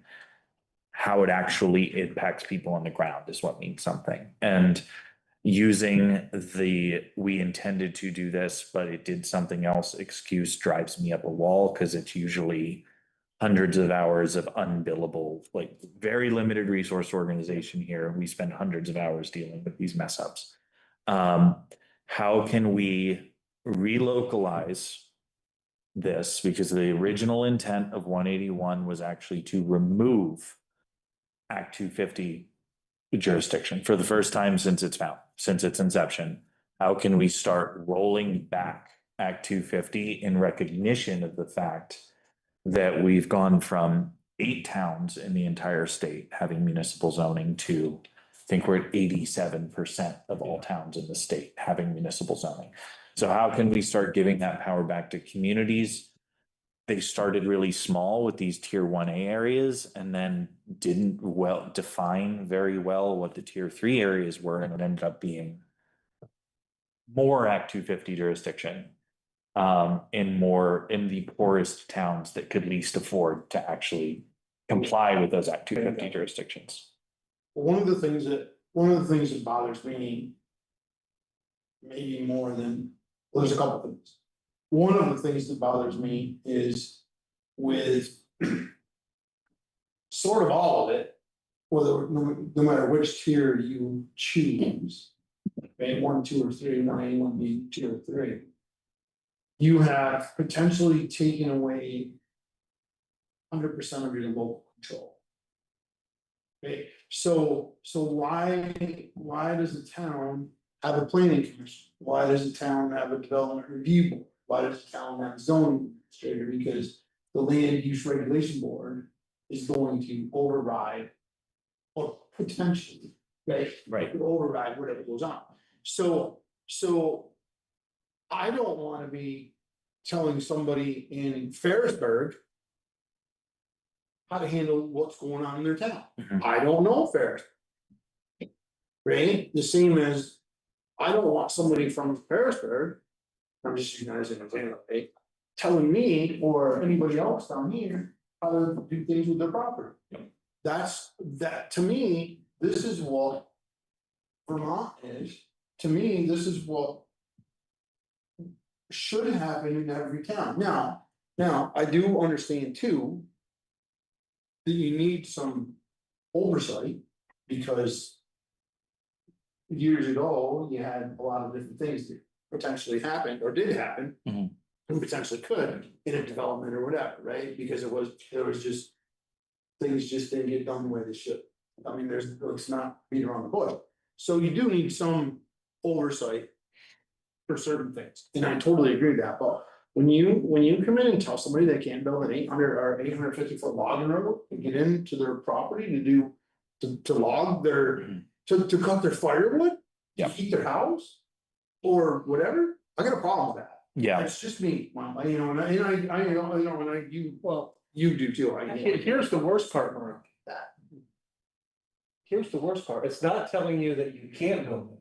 but making it so expensive for you to build it, because now you're going through an Act 250 process. Right. Which they're gonna turn around and say, no, you have 50 foot wide, you've gotta have it crest just right, you've gotta have your wastewaters. That is the insidious part of it. Well, and in all fairness, I'll be the devil's advocate here, it's the part of the cause of that is the person who went in there and built a road on a. Yeah, on a terrible slope. it Yeah, just on becomes a a- 45% slope for, you gotta winch yourself up. Well, Right, and and there's, then you fly down it, that happens. Right, that does happen, sharing with you 100%, but also that does, there's not an exclusion to just those properties and those roads. That's right, Todd. and there's also another consideration, and we do see this on occasion. There are instances where we'll have a corporation move in, a big corporate developer, whether it's something massive, like we talk about Shasbury Solar, we talk about Yeah. like a whole bunch of things that have, their balance sheet is as high as the total town budgets of every town in Bennington County, possibly. Right. There are companies that have more in gross revenue in a year than we collect in taxes in a year. So how can we as a state both allow local control of natural resource management and land use planning while protecting our citizenry and our volunteer select boards from being subject to slap lawsuits and out-of-state developers coming in and buying up all the land and building a bedroom community for Albany that nobody wants. And these are conversations that need to happen, and they need to happen at a local level, and we all need to figure this out together. 600 something thousand people in the state. There were more people in my neighborhood growing up. We can talk to each other, and that's one of the things that made me fall in love with this state, made me want to put down roots here, and made me want to die here, is we can actually get around the table as a community and figure stuff out. And I think there's been a long history of assuming that, and it comes from a somewhat paternalistic place, but that Montpelier is trying to help the towns by passing these laws because it will reduce the administrative burden on the planning commissions and on the DRBs by giving the towns this smaller, more concentrated development area. And this is all speculation on my part. Let me just make it clear. But I think some of the intent was hyper concentrate the housing development to try and address the housing crisis. And then there was a siloed conversation that goes on. This happens all the time in state government. It's what all these different mapping softwares are. We call them administrative silos. So you'll have this silo going on over here about housing, and all the people on this particular board all went to the same type of schools. They have the same subspecialties. They get paid really, really well. They have administrative support staff. And I think it's like $5.6 million that the LERB got paid, like all their staff and everything. It was a huge amount of money to develop all of this. And they'll be having this conversation over here. And then we'll be having this conversation over here about Act 59. They both feed into each other, but we never talk to each other because we were told not to. Because there's no comprehensive assessment built in to any of these laws to say, okay, 181, we're going to try and fast track housing. Same year, we're going to pass 121, pass river corridor regulations. So all the places that currently are getting tiered 1A and 1B, by the end of next year, they're going to be subject to river corridor regulations, which those even haven't been started getting written yet. But to actually protect a river corridor would make Act 250 look like nothing. Like that's just no development, not only no development, but rewilding to like reduce, reconnect floodplains so that we're not flooding out areas downstream. And then hopefully our neighbors over in Massachusetts do the same thing so they're not flooding out us. And like this, one of the things I love about this area in particular was the old tram system they used to run back and forth between Williamstown, Hoosick Falls, Cambridge, all that. Like this used to be a really interconnected area, and it's not so much. It doesn't feel that way anymore. But these are conversations that we should be having across state lines. They should be watershed-based conversations, especially around natural resource management, because the watershed is it's physics. You can't fight physics at the end of the day. And making circles on a map based on outdated or incorrect USDA hydrologic or hydric soils maps. When we're going through what's possibly one of the most critical moments to, like, for some of you, it's your grandchildren. For me, it's my potential future children. Like, how is this going to look for the next 7 generations? And that conversation can't just happen in Montpelier. It has to happen in every town all the time until we figure this out together. Because if everybody isn't on board, what happens is what has just happened.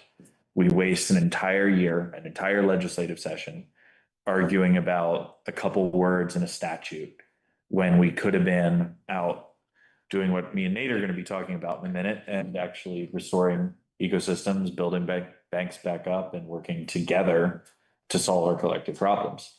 So it's been very frustrating. I've been hearing it from, like, if anybody's tried to call me in the last month, you can't, because my phone is just basically dead from all the voicemails buffering in my cloud. So thank you, Tara, for emailing me.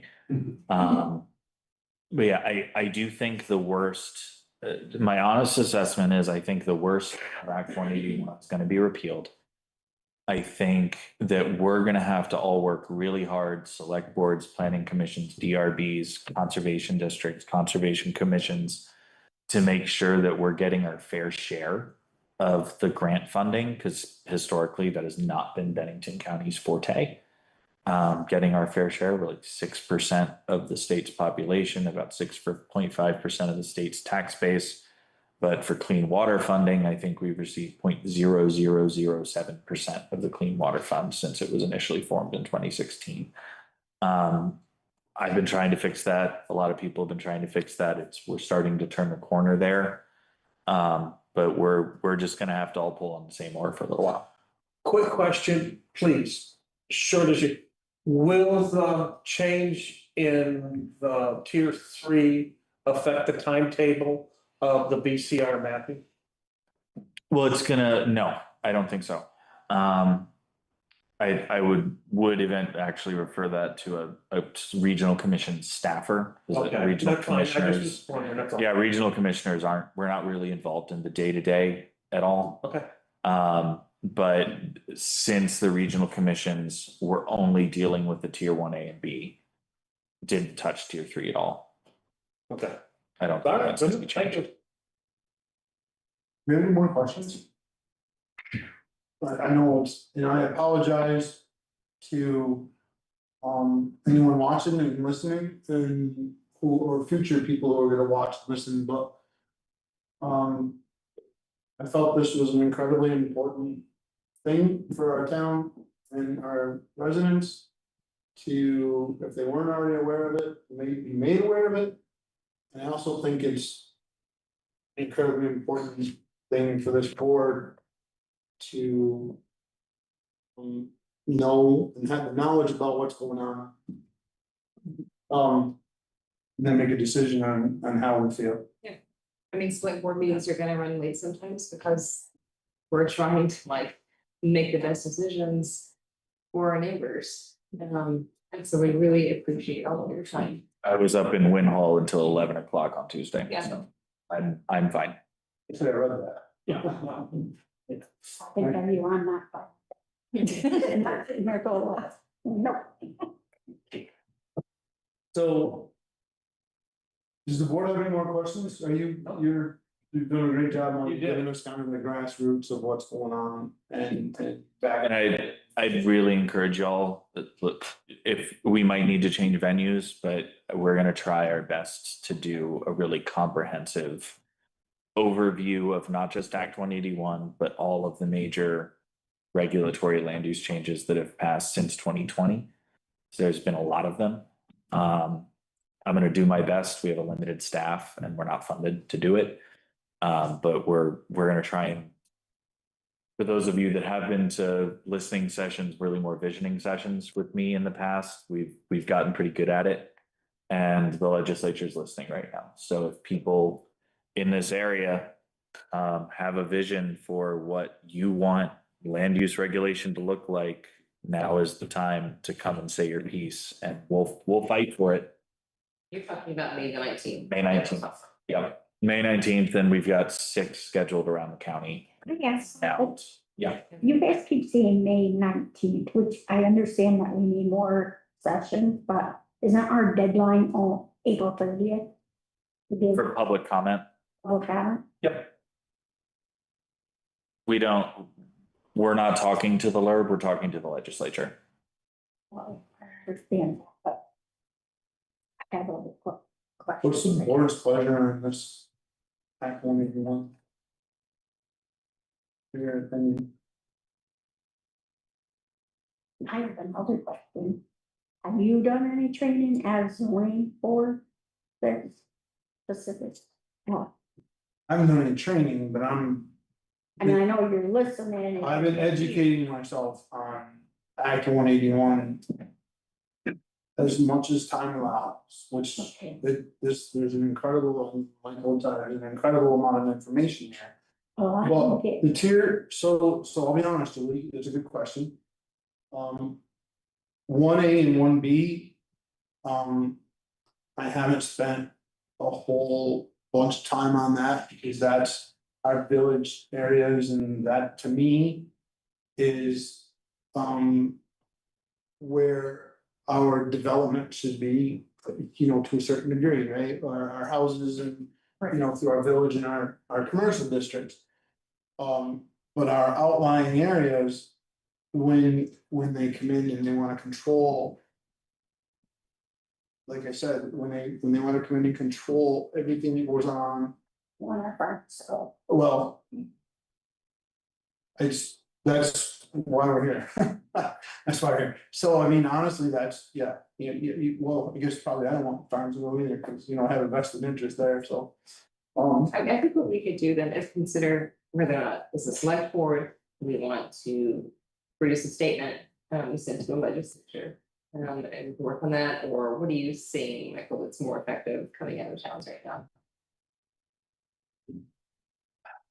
Given the it never hurts to reach out to your legislators. Well, we're definitely gonna do that. To affirm their decision to repeal tier 2. Or the road rule and tier 3, because once tier 3 doesn't exist, there really isn't a tier 2.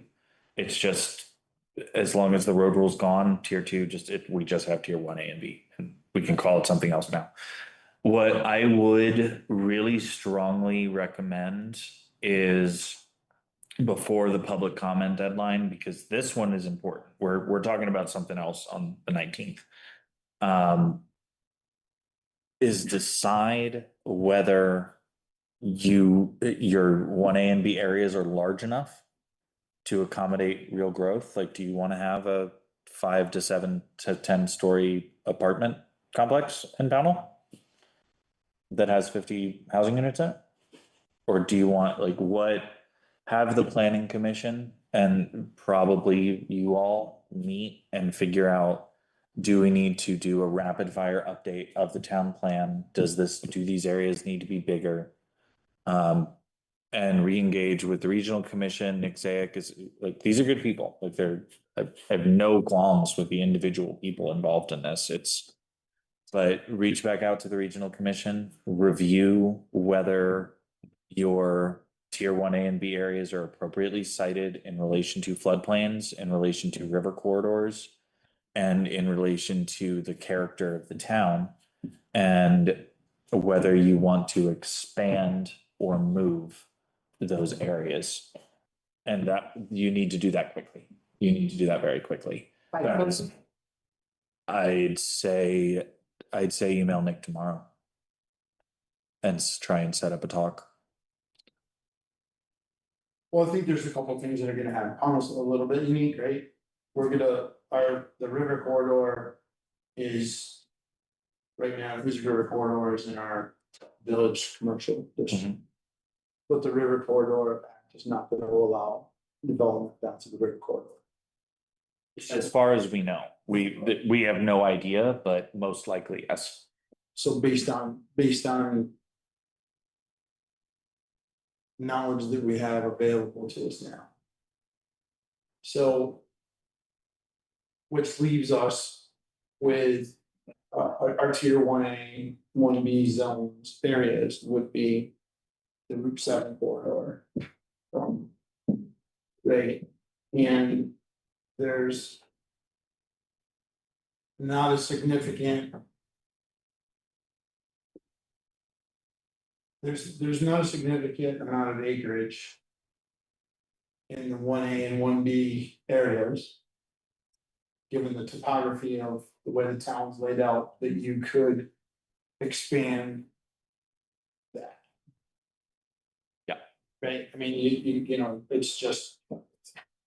You know, you gotta do it, you gotta do Wow, it. right, it has town sewer, am I correct? Or is it- Would need, both need sewer. All right, that limits it right down. So I don't think we can expand our 1A and 1B areas. We're gonna lose the river corridor, parts of it for sure, in the flood. We're gonna lose that anyway. Mhm. So we're gonna be kind of limited on what we can do. In my opinion, and that's just from the zoning, what I do know about that part of it. And it's the overview. So I think what we actually need to do is just reach out to legislators, because we have been doing it, affirm that we support the repeal. Oh, the road rule and tier 3. I think that's the course of action that we should, as a board. Draft a statement, craft a statement to the legislator, to Jonathan, to be delivered to. Mount Bennett. Have them all in a group email now. Make sure it gets sent to the Senate as well. Yeah, they're all the same email chain from when we did. Oh, okay. So I think we should craft that, Happy to draft the initial draft and circulate it. that'd be great. I'll send it to. And you can submit that as part of the public comment for the LURB as well. Like And that has to be submitted before the 30th. yeah. They might be extending that public comment period, given how mad everybody is right now. Well, I'm coming from Wayne. Yep. So we wanna come back here on the 29th. I have a hard time on Wednesday meetings, and I think Hannah does too. We both have our children. The 28th is a. BCA or Board of Abatement Right. And it, at 5:30. if we're planning to have the planning commission, I would be. I would We could do the 28th, we could come meet after the. Yeah, I'm fine with that, I just think we need to make sure, I don't wanna go on a hope that they're gonna, be on a extend the 30th, I'd rather get it done. And it should be a fairly quick thing, we draft a letter, and then we come in and vote on a letter and get Can out I of make here. a suggestion? She drafts fairly quickly, she knows what she's doing, why can't we check it out when we're supposed to come here on Saturday? Well, because we can't add it to our agenda, because it's a special meeting. But is it necessary to approve what Jeannie's sending, or can, Can't I we think the have- basic have her gist is that consent you agenda? support the repeal. I'm comfortable with. I mean, I will circulate it before. Yeah, and I think that there's certainly a trust with Jeannie sending that letter. I mean, we can schedule a quick Yeah. afternoon meeting if you want. Well, I think also, like, so let's say that we were meeting on the 28th after the Board of Abatements, briefly. Before that time, though, I can get the draft to you so that you can circulate to the rest of the board. I mean, does that work? What time is the BCA meeting? Why couldn't we do a select board meeting at 5 o'clock on the 28th? Yeah, what I mean by circulate to them is just send it out as an email.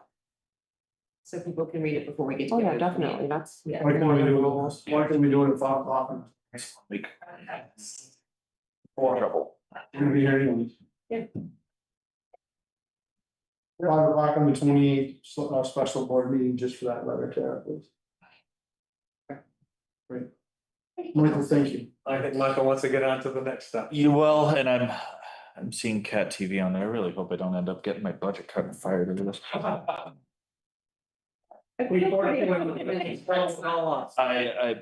I've tried to build our reputation up as an honest arbiter of what we're seeing. So Think, Whatever happens, happens, I guess.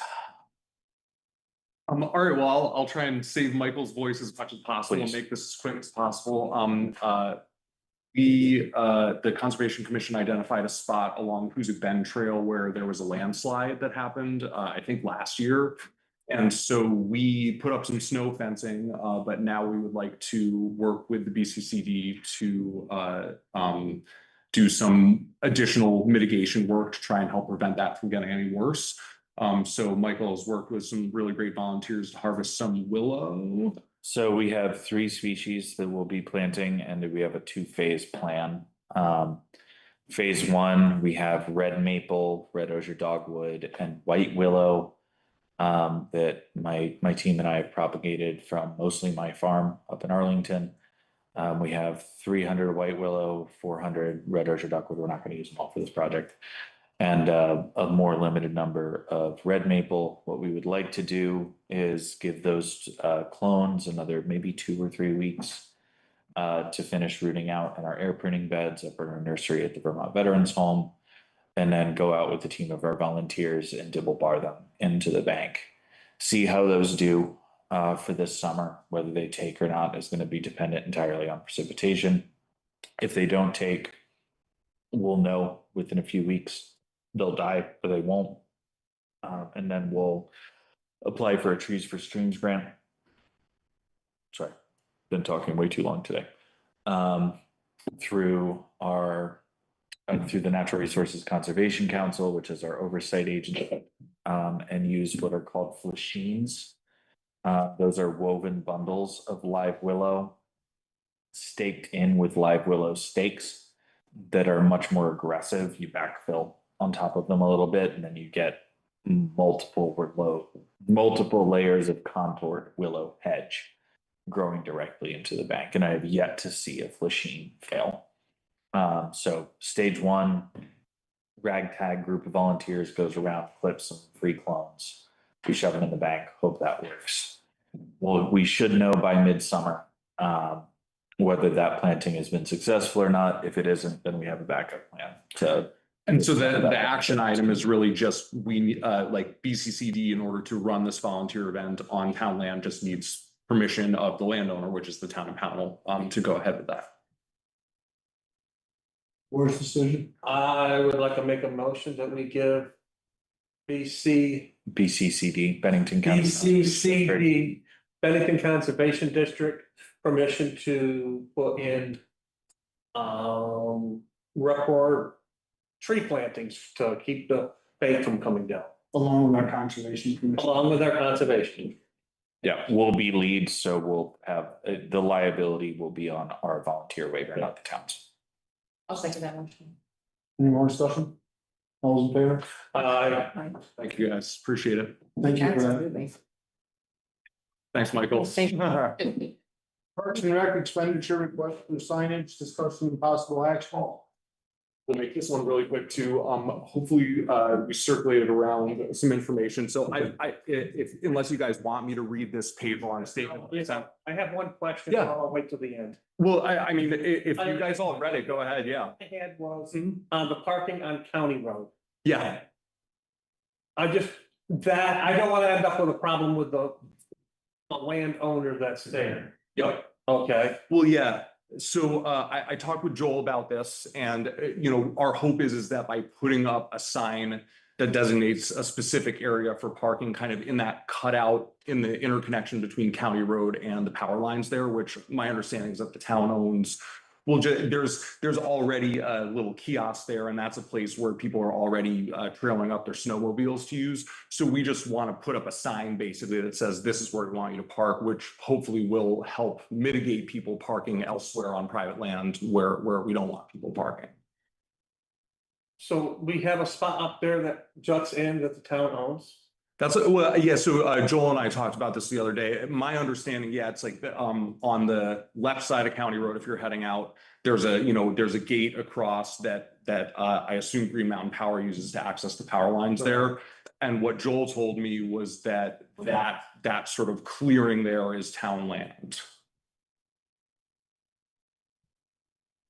I looked up on the, County road or old county road? no, county road. It's up there next to where, It's probably where we would turn, or is it where we would turn around? It's sort of right across from where the private Dome Trail Road goes up the hill there. Yeah, I think the gate is owned by GMP. I assume. I'm not picking. you know, Don't you past have? Rathbun's camp. Yeah, you can see it on the map, like you can see the clearing cut out there. Did you send us, don't we have an image of this? I sent a couple of screenshots that show the map, you know, in a few different sections. You may be able to see the clearing there. You may have to zoom in a little bit more. Yes. It's, yeah, it's, you know, out way past where County Road has turned into a dirt road, just a little before the Stanford border. I can kind of point it out to you if you're on the map. Oh, so you're talking on the Stanford. Where Kevin Ryan, Terry Ryan, All right, I know what you're talking about now. you know what we're talking about now? Yeah, well, Ryan has his own gate there. Correct. I just didn't want no issues with anybody Yeah, for for us sure. putting a sign there. And if you could lock down that we actually have that, Okay. that would go wonders. Just so I don't wanna have an issue, somebody having an issue. 100%. Okay. 100%. Yeah. Now I know what you're talking about. Yeah, that's what, I think that's Ryan's gate. Okay. I think as long as that is our property, that's fine. Okay. My understanding is that it is, but I can do a little digging around on the deeds and town maps and stuff and just try and confirm that that's, you know, part of the town property before we go any further on that. Outside of that, one thing that I should check, are there any other concerns about any of the other parking areas or sort of the general plan? I also just wanted to show you guys, this is our sign topper that we had printed last year. The goal of this was to have something really nice on top that would allow us to get cheaper signs underneath to save a little bit of money. And yeah, we're really excited about the project. This is kind of a pilot to see how it goes. And then if it's successful in sort of coming years, we can work on expanding that out to state roads and over to the west side of the valley.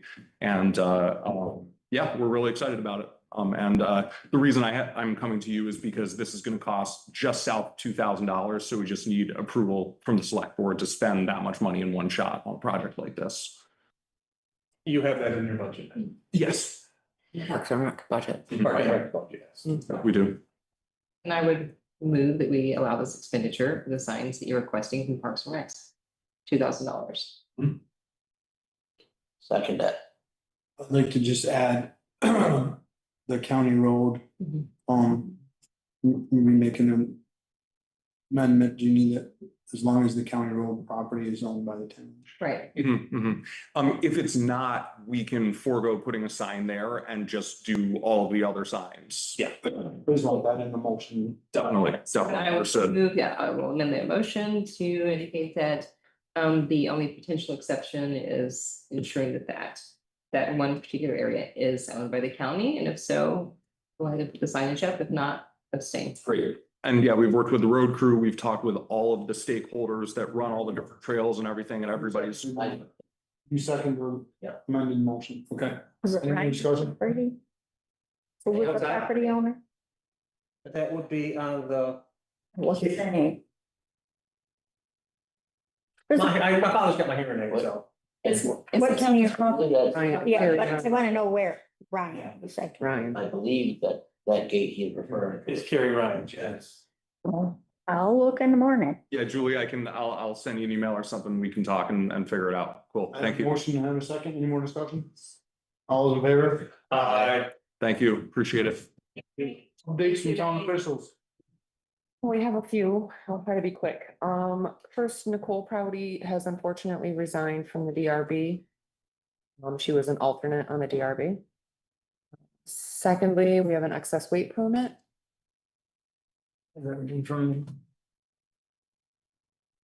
Delson Blacktop paving, it is a fleet permit. They paid their fee and included their insurance. What's your pleasure? Motion to accept. Or a road foreman recommendation. No. You didn't write his name. Oh, The road foreman is not signed yet.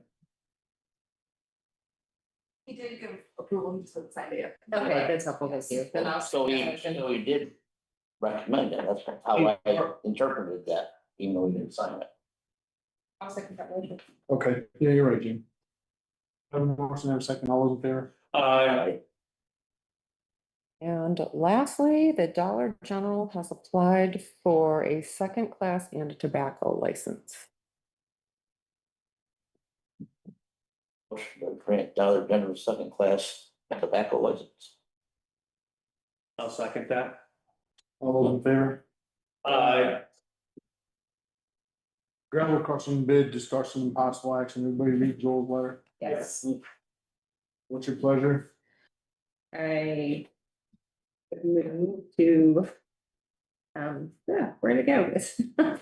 I'll go to pursue the second bid, the lower Crown bid, Point. yes. Okay, it's hiding now, it's not in front of me. Yeah, I can't find mine either. Thank you. I'm pretty sure it's Crown Point. Yes, it is. So I would move to let Joel move ahead, with the Crown Point bid for the gravel. He only had two bids, Basin Brothers and. Yeah. Okay, so we didn't read it. It's an Yeah, the motion are- $8.90 difference. Is there a dollar amount on that? There is, I should have said that, it's the Crown Point for $8.90 per yard. As opposed to the Basin Brothers, which was $10.25, so my motion would be to allow him to move on that. I'll second that motion. Thank you. Any discussion? All those in favor? Thank you. Complaint form, procedure discussion and possible action. So I changed that to municipal general concern form. But was there any other changes if anybody wanted? I made one, I think. I just wanted to add a word. I love. I got paper.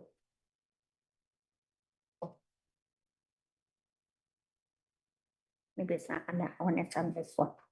The policy part? Yes. Okay. Yeah. I just wanted to, oh, can we go to this part? Yeah, yeah. So on the policy, I didn't know like where it goes timeline. A formal response to the complaint will be provided within 10 days. If more time is needed, the complainant will be mailed. Can we do that and write it? Notified in writing, yeah. Yes. Also, yes. Is that 10 business days?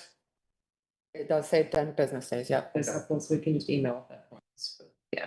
Yep. What's your pleasure? Or you want to do add email in there instead? No, in writing's fine, because it Okay. can be email or. Okay. Make a motion that we approve the late form. I don't know if we update that, or that's Concern form. the concern form, No concern. general concern form, I'll second that motion. With Julie's change, but Julie's change, yes. Thank you. any discussion? All those in favor? Block party community tag sale discussion. So the community tag sale is kind of a faster discussion. I'll get that out of the way. Hannah had a great idea to offer a community or organize, however you want to say it, a community tag sale. And when looking at dates for the block party, I realized the Legion is doing a flea market on June 13th. So I thought it would be a great time to organize a community tag sale. We will figure out how to do the maps and do like a survey type button on our website where they can enter their address to be put on the map. And start advertising it and things like that if you give us your bus So you're piggybacking on the 13th? for the Legion, yep. Okay, that's a great idea. I'm one of you. You will be in the dunk tank. Oh, that's. Oh, this is different. Awesome. That's, I knew you were gonna say that. I knew exactly who was gonna say it and when it was gonna come, first thing. My legs will get wet. It's so, yeah, the tag sale, we'll move ahead with that if you will. I don't think we need a motion. I think it's a great idea. That's a great idea. In the block party, I'm still formulating some ideas and there's lots of rentals and things that I've looked into. A dunk tank, I think would be a lot of fun to dunk a selectman. These are great ways to make good connections with the community. It's fun. Sign me up. Get people out, and maybe doing other events like a pie contest, pie baking contest, or a pie eating contest, something fun that, you know, gets the select board also involved with the public, and just draw the community in. I would propose that we block the street. I meet with Emily pretty regularly from the library, so I'll have her help me with how they do theirs, because they block Main Street when they do theirs. But I would be asking other community for other community involvement, such as the church, if they want to participate in any way. I was gonna ask PHS maybe to set up in the Old Town Hall. Okay, so that's what I'm asking. This, we're talking Center Street. Okay, now I understand. So when you, okay, so I think that you probably figured out, this is what I was thinking, I think.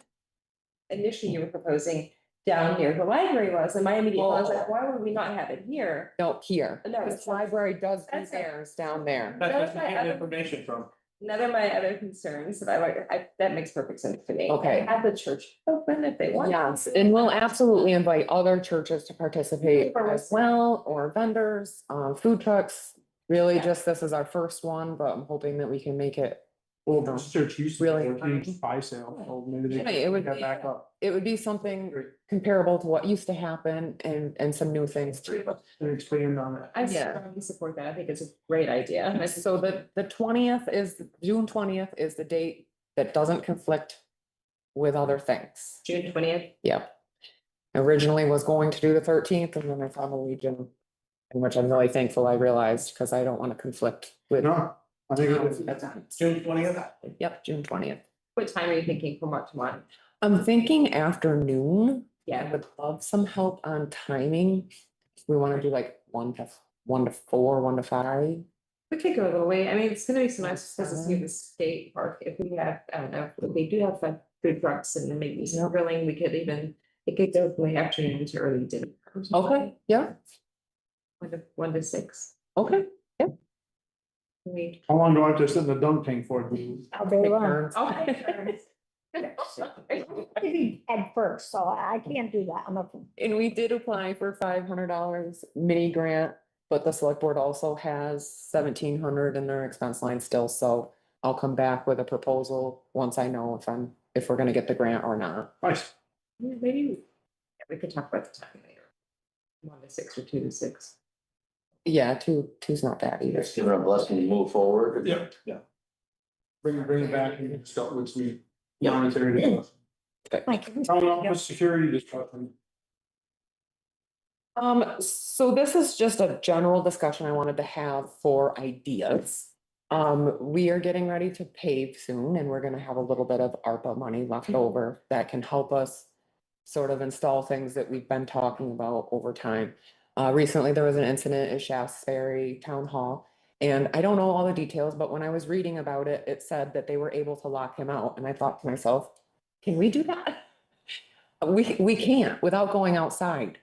Just the way the doors are set, we can't lock the door from inside. So, okay, so I go to that door, like the initiative, we all come in from the parking lot area. Yep. You're saying that you could not walk to that door from the inside and lock it? No, I It can't. doesn't have a lock set up.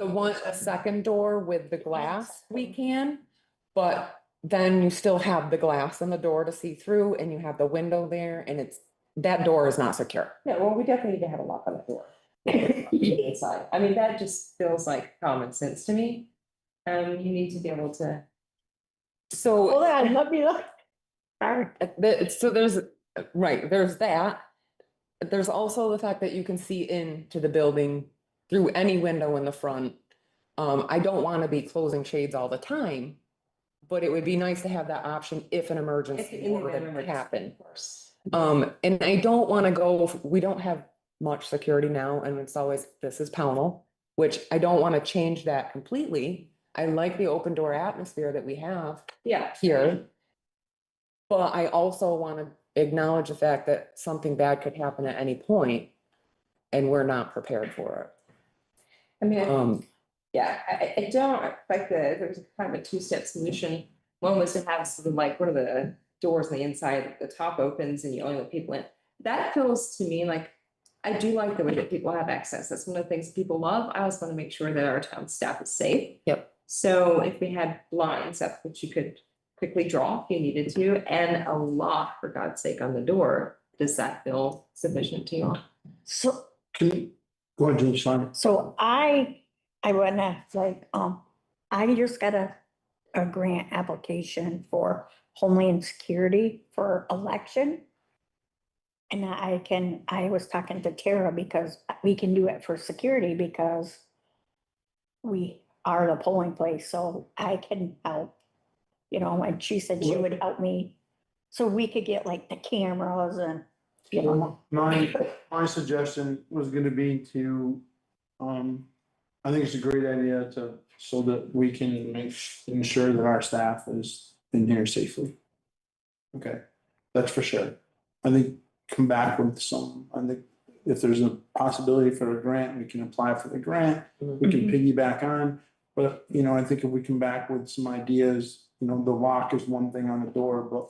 Yeah, I'm not. sure. But here, okay, so are we going to go around and pull blinds, or are we gonna have some sort of a electronic remote control thing where pulling the blinds up and down?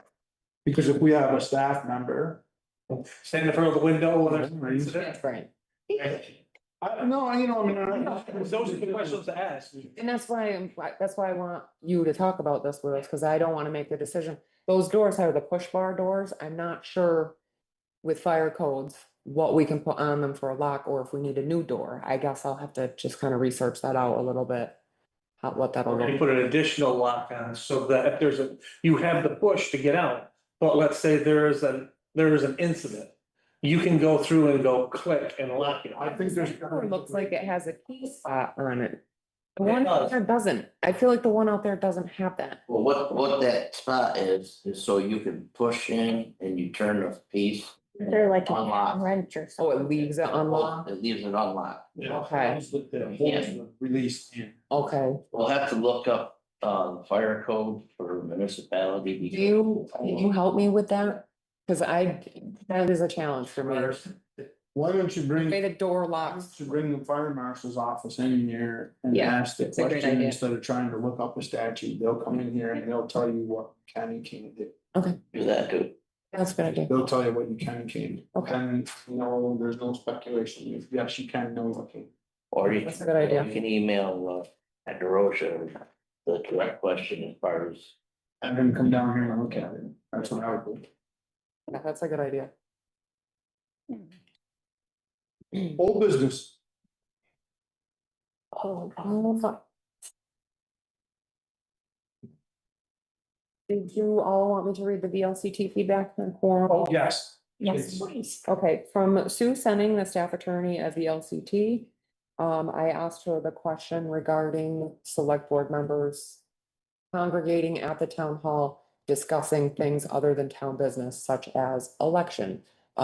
Because Jamie is a justice, Julie's town clerk, they could be having a conversation and Carl might be at the computer on maps, or Mike might come in to do health officer stuff. So it's hi Tara, it really depends on what is discussed. The law allows some gatherings of a quorum without categorizing them as meetings. So the requirements aren't triggered. But unless they fit neatly into these categories, then the gathering of a quorum discussing town business could be considered a meeting. And even if not, it could very well appear to voters inappropriate, so should be avoided. Here are the allowances that wouldn't be considered meetings. Meeting means a gathering of a quorum of members of a public body for the purposes of discussing the business of the public body or the purpose of taking action. Meeting shall not mean any communication, including in person or through email, telephone, or teleconferencing between members of a public body for the purpose of scheduling a meeting, organizing an agenda, or distributing materials to discuss at a meeting, provided that 1, no other business of the public body is discussed or conducted. 2, such communication that results in written or recorded information shall be available for inspection and copying under the Public Records Act as set forth in Chapter 5, Subchapter 3 of this title. Meeting shall not, Meeting shall not mean occasions when a quorum of a public body attends social gatherings, conventions, conferences, training programs, press conferences, media events, or otherwise gathers, provided that the public body does not discuss specific business of the public body, that at the time of the exchange, the participating members expect to be business of the public body at a later time. D, meeting shall not mean a gathering of a quorum of a public body at a duly warned meeting of another public body, provided that the attending public body does not take action on its business. E, meeting does not mean a gathering of voters of a municipality for purposes of conducting an annual or special municipal meeting. Hope that helps, Susan. It's very helpful, and like, we all have a copy of that. Yes. Would you add that to the minutes, please? Make sure I get added in. Yep. Sorry. No, I agree with you. Okay, it needs to be in our minutes. And I think that's all I had for old business. Oh, actually, no, I could have done this in town updates and I forgot. We received the permitting for the Route 7 speed feedback Oh, yeah. signs, which is really, really exciting because town of Pownal hasn't made any changes to Route 7 in a very long time. It's like one of those things that everybody said you can't do, that we just did. So Excellent, thank you. pretty exciting. Thanks for that hard work.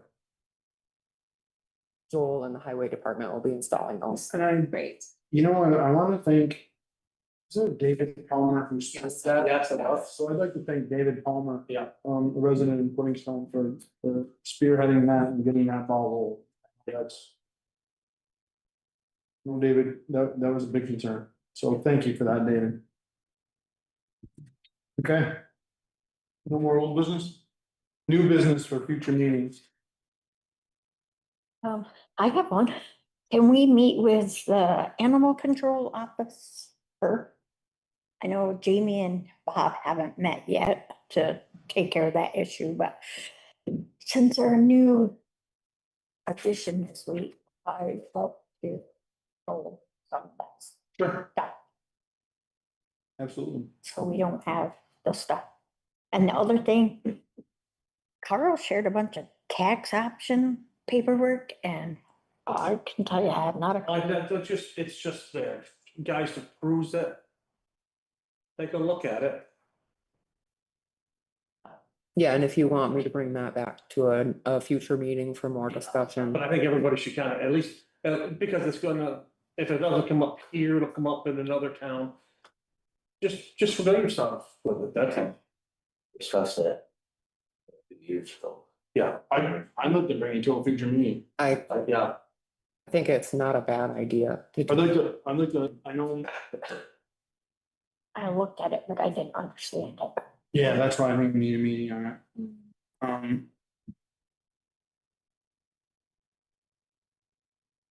I'm not seeing today, but No, let's bring it back on the 25th of June. Okay. That gives everybody time to do some research on it, as it's a whole month. Give us some thought and. Thinking about things.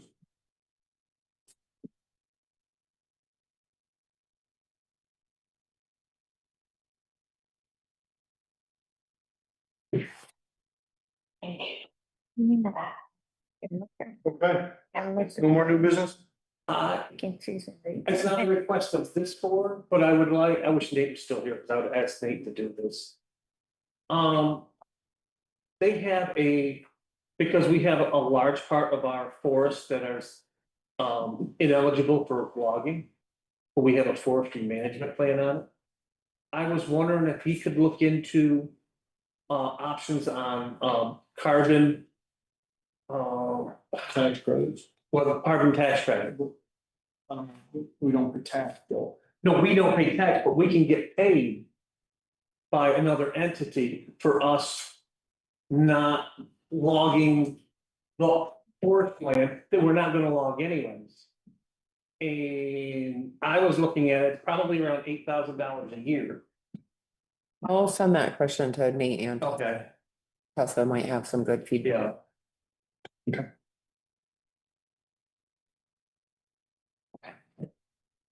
All right, public comment. I will entertain a motion or executive our personnel to discuss the DRB members that we enter. Make a motion to enter into executive for personnel to discuss the DRB members, potential members that we interviewed. Second it. Any discussion? All in favor? Recording stopped. Myself to the other room. Thanks, Tom.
got it, but I didn't. say it. Recording in progress.